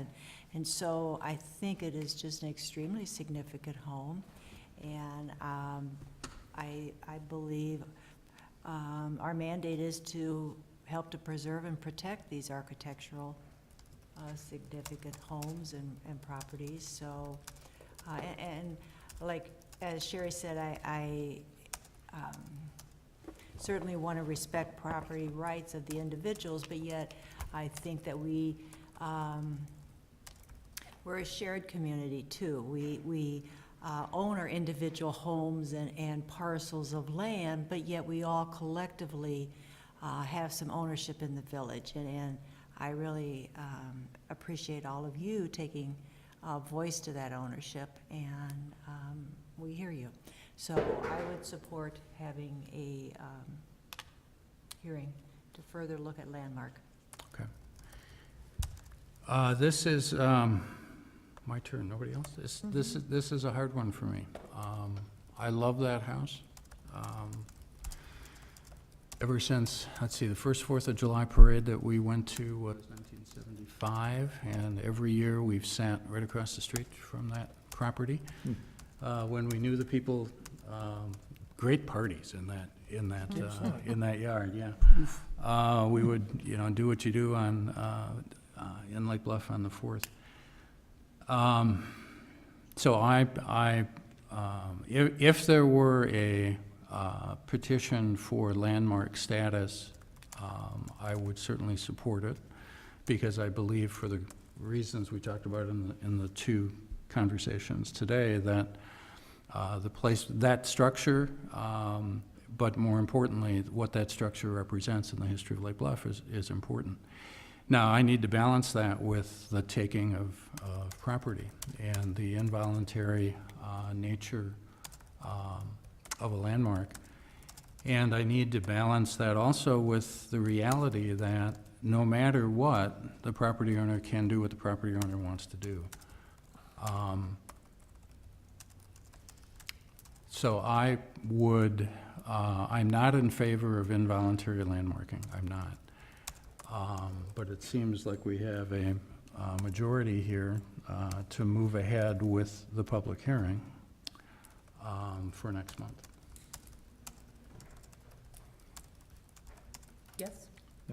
Yeah. And if we want to, I don't think we need a motion, but if we want to make one, we can do that. Probably advisable. So if somebody would like to make a motion? I'll make a motion that we hold a hearing. Is that what we're going to hold a hearing? Yeah.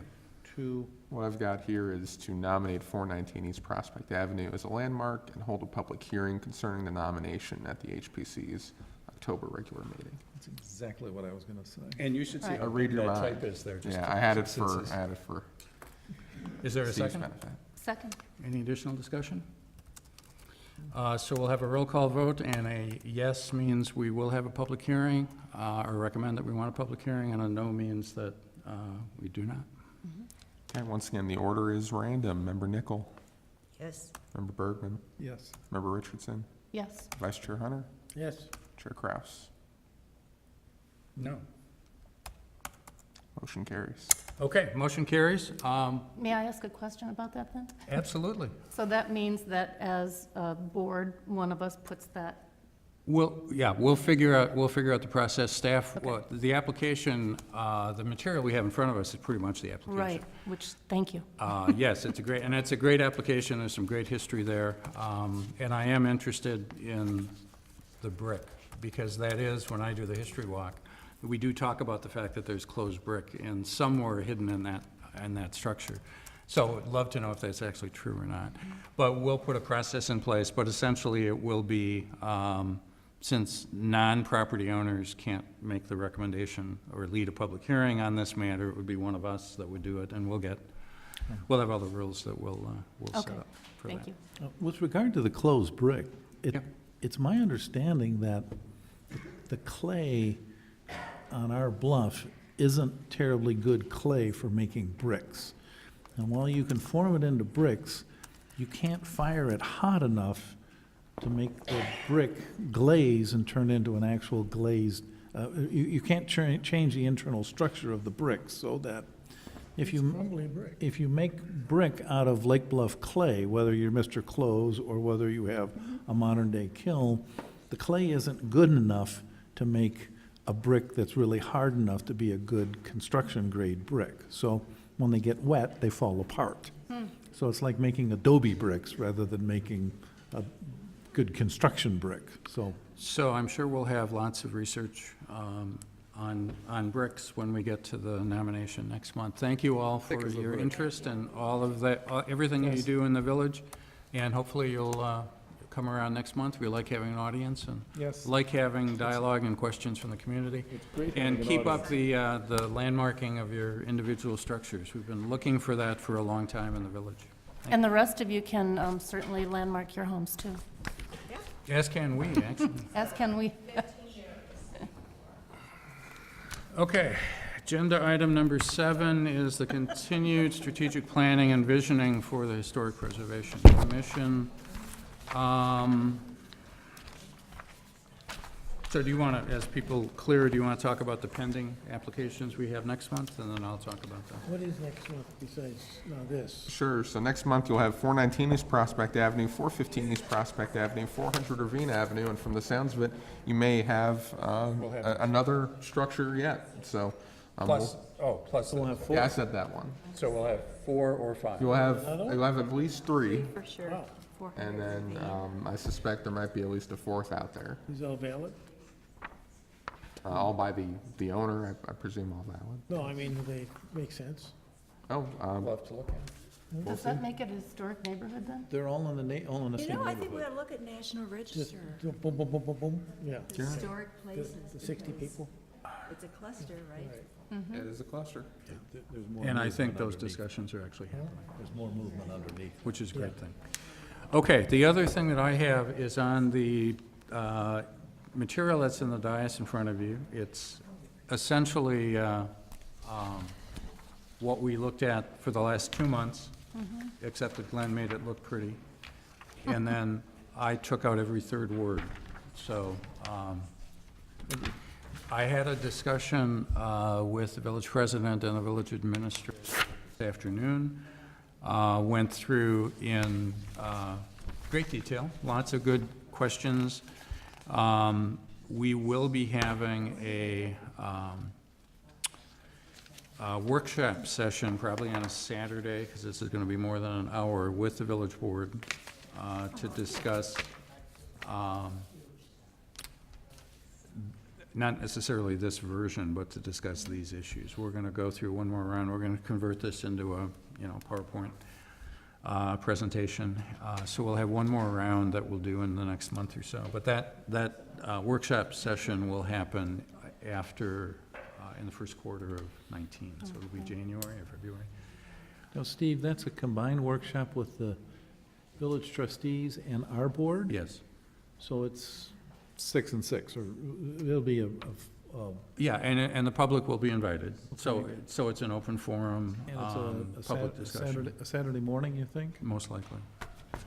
And, there may be, the village board may designate a few of their, not all their members, but a few of their members. They may ask us to do the same thing, but all of us are willing, and I expect all of us to come and participate.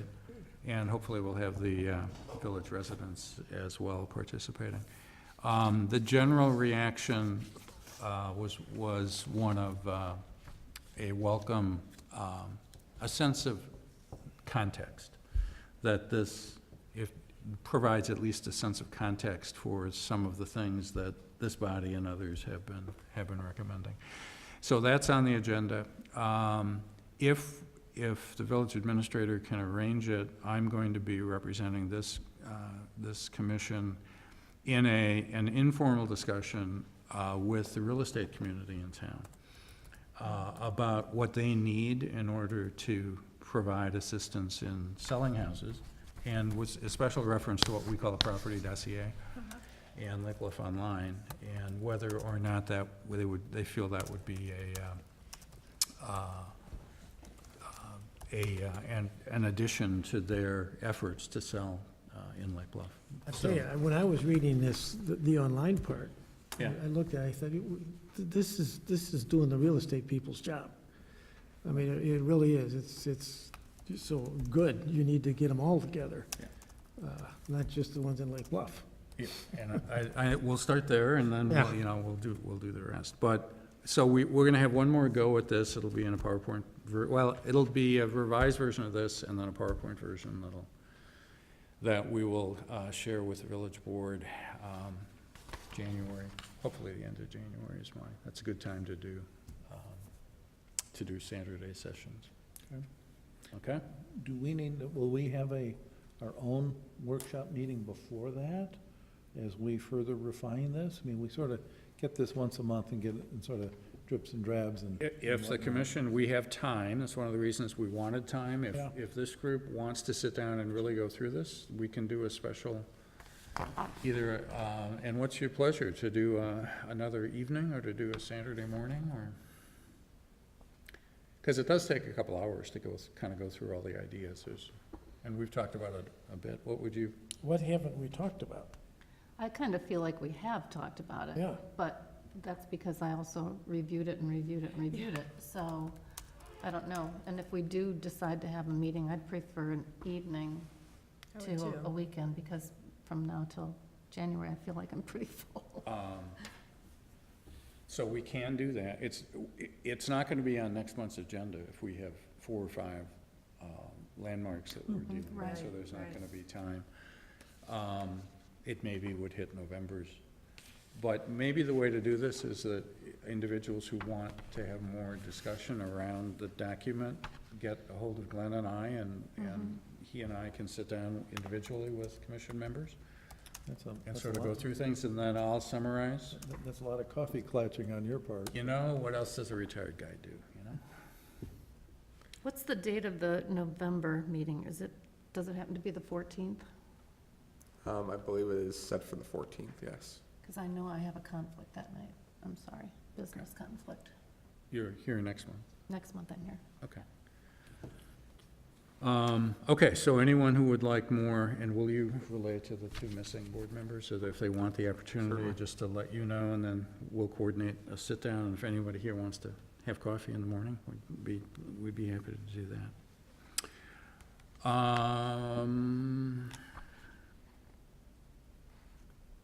Chairperson's report.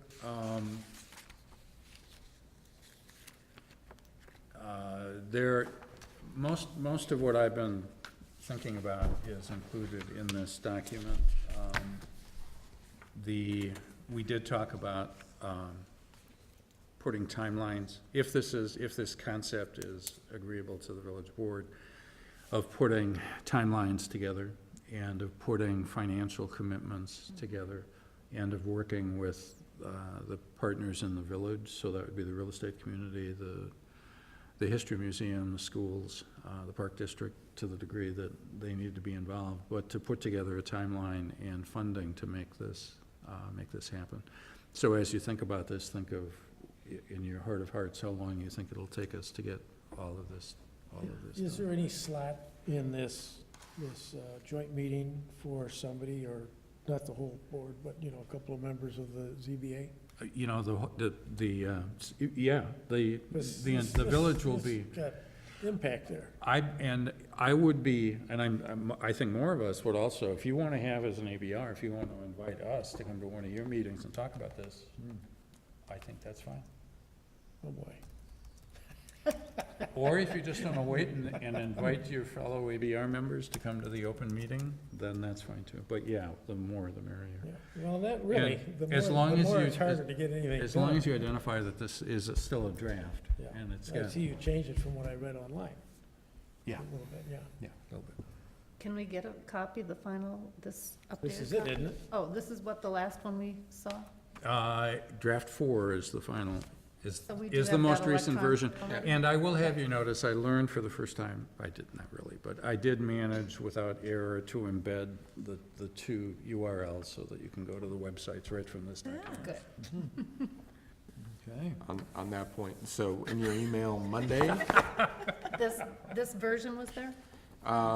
it looks slightly different, but it's the exact same thing, just the fonts are Oh, different. okay, So, but you've got that in your email. okay. Okay, all right.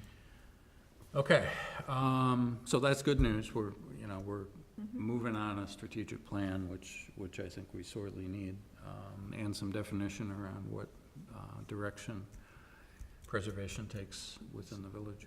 Steve, do you have any idea in your front of your mind or in the back of your mind, you've talked about funding? Yeah. Any idea what this costs? I mean, is Yeah. this bigger than a breadbasket, smaller than breadbasket? I mean, what do you? So, I haven't put pen to paper, but let me give you a couple of categories. The first segment, the Discovering Lake Bluff, much of that already exists.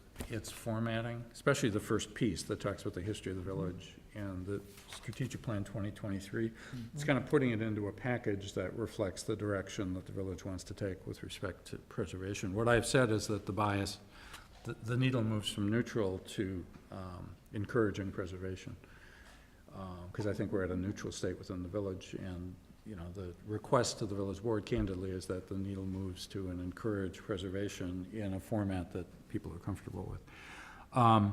So a lot of the research would need to be a joint effort. Back up. Part of this is people cost. So there definitely needs to be funding for a person or a number of people, whether that comes from the village, whether that is funded by the History Museum, is yet to be determined. But we can't agree to do this unless we have some certainty that we have arms and legs to pull this all together. And it's not going to be village staff, since they don't have time, so this needs to be additional resources that are found somewhere within the village, or volunteer staff that's trained. But we do need people to make this happen, otherwise it's not going to happen. There are some hard costs, so publication cost, design of all the brochures is certainly a hard cost. Glenn, why don't you talk about what you did today and of the websites and what's easy to do and what's kind of hard to do. Sure, so, and I'll even step back and look at soft costs, hard costs here. I mean, Steve's right in that the biggest resource we're dealing with here is time. I mean, it's relatively speaking, it's fairly cheap. Staff time? Yeah, well, staff time, staff time or working time, I would really put it as. I mean, and a lot of this doesn't necessarily need to be us on village staff, but if it were us, it would move slowly. person time, Yeah, yeah. there's me and John. You know, brochures, getting those designed, getting those put together is not that hard to do. You do it once and it's done for a while, so those can be moved pretty quickly. We'll come back to Lake Bluff Online. A lot of this is really more, you know, it takes some work to work through at a committee level, or it has ongoing costs. So some of these fee waivers, for example, in terms of foregone revenue, could have big costs. But really the biggest upfront cost maybe is this idea of Lake Bluff Online. So we have, you know, we have GIS software here in-house. You've seen some examples of that previously. We have, you know, when we have the data to put into it, it's relatively easy to do. It doesn't take us a whole lot of time to put that together. I mean, really the issue is assembling the data and getting it staged for us to input it. I know that might sound trivial, but especially when we talk about the collection of the History Museum, a lot of these things that aren't digitized or digitized but aren't indexed, figuring out how we relate that from I have a slide to here's the house it goes to, or here's the streetscape it shows, things like that. That by far is the biggest time investment, certainly, and that's most likely to be converted into a cost investment. Right, so that's sort of the black hole of time. Having worked on my own database for my own architectural projects, that stretches into years, and it's something that's sort of virtually never done.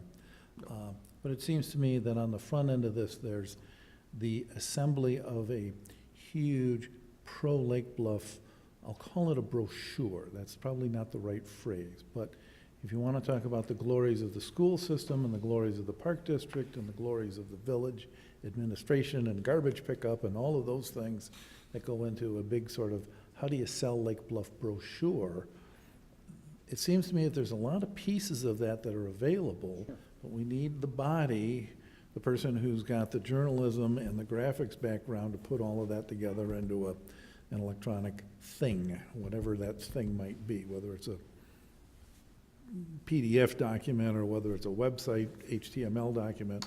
We need someone who's able to put that together. So it seems to me that one of the things we're going to be talking to the village board about is the ask. Okay, you know, here's the concept, and now here's the ask that's behind it, and at some point we need to start tabulating that in some fashion. And I'm sort of wondering, are we able to do that at this point? Well, we've started with Have any sense of? the 1, 2, and 3 in terms of effort, We cost. know what we want to put together, but, Yeah. Yeah, we'll have to do that. I mean, is this a $5,000 ask or a $50,000 ask? Yeah. Well, and is it what's the time commitment? You know, I start with, it'd be great to have one full-time employee dedicated for 2 years. Let's start there. And Wow. what a fully loaded research librarian, whether that resides at the village, whether it resides in the History Museum, whether it resides in a real estate office somewhere, however the agreement is to pay for it, but we need, you know, I just made up the 2-year, one person full-time. But we need that kind of Okay. specificity as to what we need, and we do need people to make that. Well, that gives us a concept of the size of what we're thinking about. Yep. We're talking about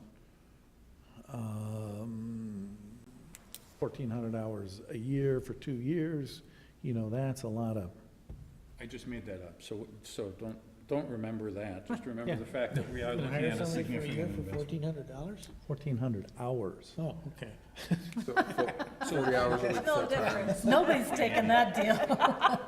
So, 20 hours for 1 year. so it's 2,080 essentially hours. That's It's full-time. a fully loaded employee Yeah. wherever that comes from. Okay. So, I don't, that might be too much, might not be enough. It might be a half-time person for 4 years, but we need to put those kinds of numbers together. Okay. Absolutely, Well, otherwise then, this will never then happen. that backs into then the velocity of the project Absolutely. also. So if we have one person for 2 years, then we can assume a certain speed rate. If we have to say a half person for 4 years, then, The other piece to that is the oversight piece. One of the things you learn when you deal with databases is that it has to be consistent. So capitalization matters, punctuation matters, spacing matters, so there has to be somebody that manages the process of entry. And there has to be, above that, design of the format, so we look at our online samples, and there's a format back there, there's some thought that went into it. That has to happen before we actually start throwing data into it. And then there's another piece that essentially can involve the homeowners. So we had talked, I think many of us have building plans or some kind of historic information about their individual home or their home. And it'd be great to have a process that you could scan those documents. I've got 3 sets of building plans. I'd love to be able to scan them and have a link somewhere so that a future property owner could see what the house looked like in 1975 and, 1983 and whenever I did all the things. So all of that happens. and that's its own swamp. Yeah, that's a big piece. That's kind of at the end of this, but what we have done here, candidly, I think is tried to do, we tried to do, let's do this, then do this, and then do that, and then do that. And by the time we get to the third piece, we've forgotten what the first one was, and we don't know what the end is. So I'd like to get everything in one framework and be able to get an approved framework that everybody's comfortable with, and then figure out a budget and figure out a timeline and put the right controls in place and go and do it. And speaking of how we do that, now talk about the online stuff, what we need. How do we make that happen? Sure, so. You said you were gonna talk about it, I just reminded you that you were going to. Yeah, well, I talked about a bit. I talked about staging and assembling things, but so right now, at least, our biggest data source to work with is we have a access database we use internally that has all the results of the prior historic surveys in it, and then when this current surveying round is finished up, that'll be a compatible data set. So that's abbreviated right now. It's not, if you're a human, you can't really look at it and know what it means without having a key or something. We can sort of expand that. It's easy to tell it, C means contributing and S means significant, and you can get that human readable fairly fast, and so you can really, I would think within a year, you'd have that first initial level of, hey, is my house important or not? Done.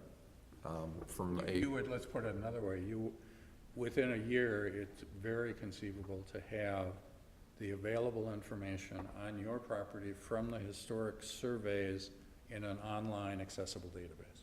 Absolutely. Okay. And that online database, the core of which, where would that be housed? We wouldn't have to build it? What would that be? No, it's built. We have a bench version out there already that we used to make sure that we had 100% coverage from this new survey. All we have to do is push it out to the public.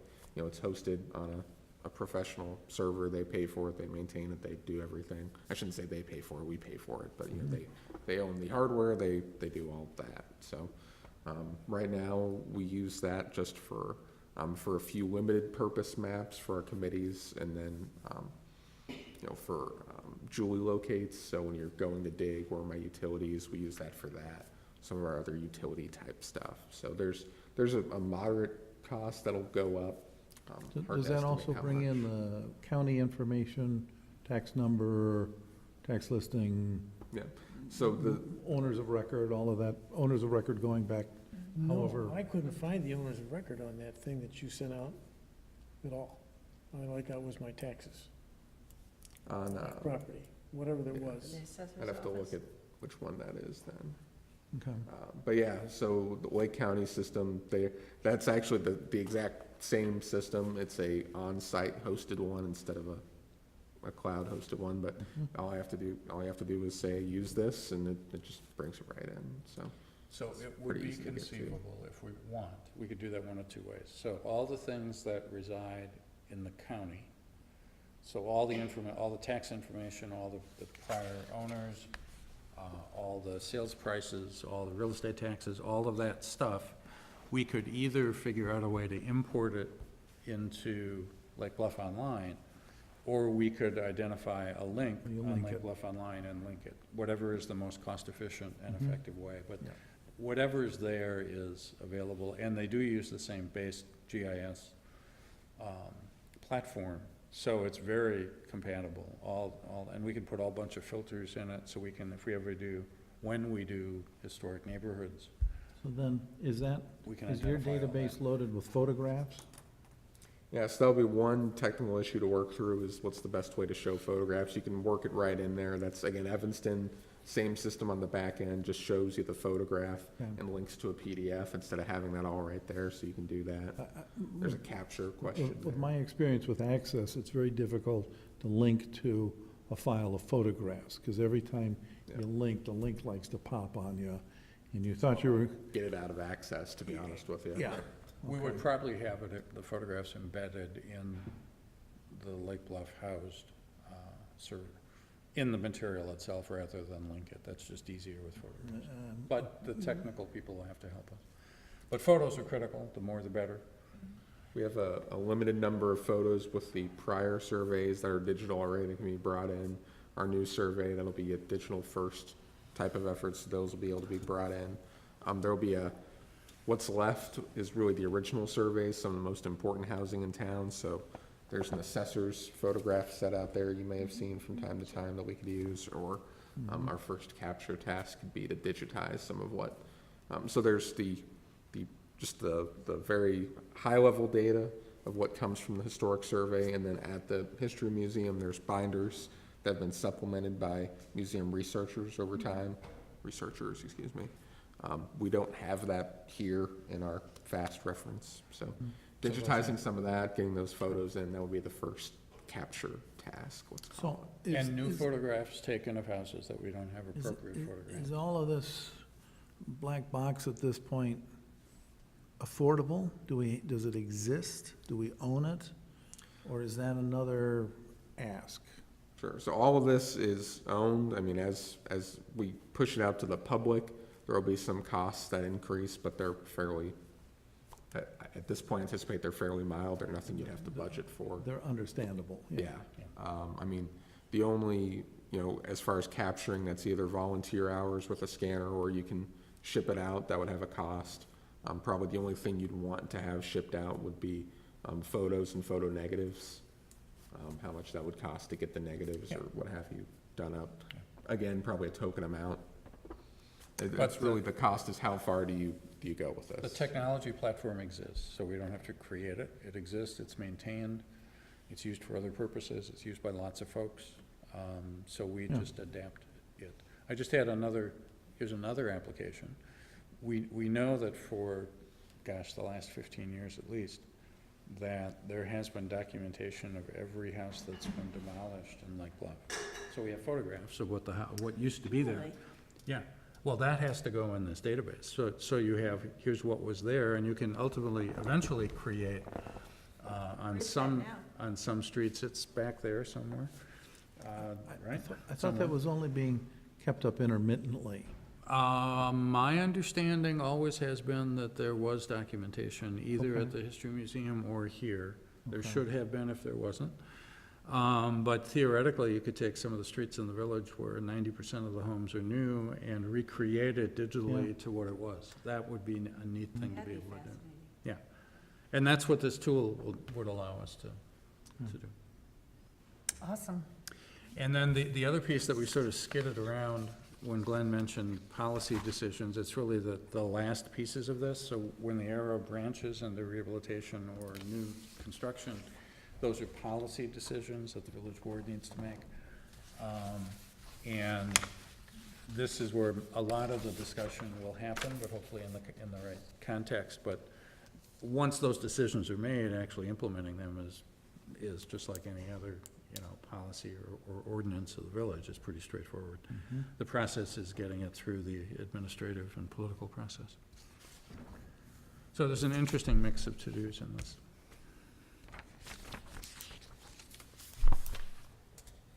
Anything else? Sounds great. Great work. Yeah, Exciting. Yeah, it's fun.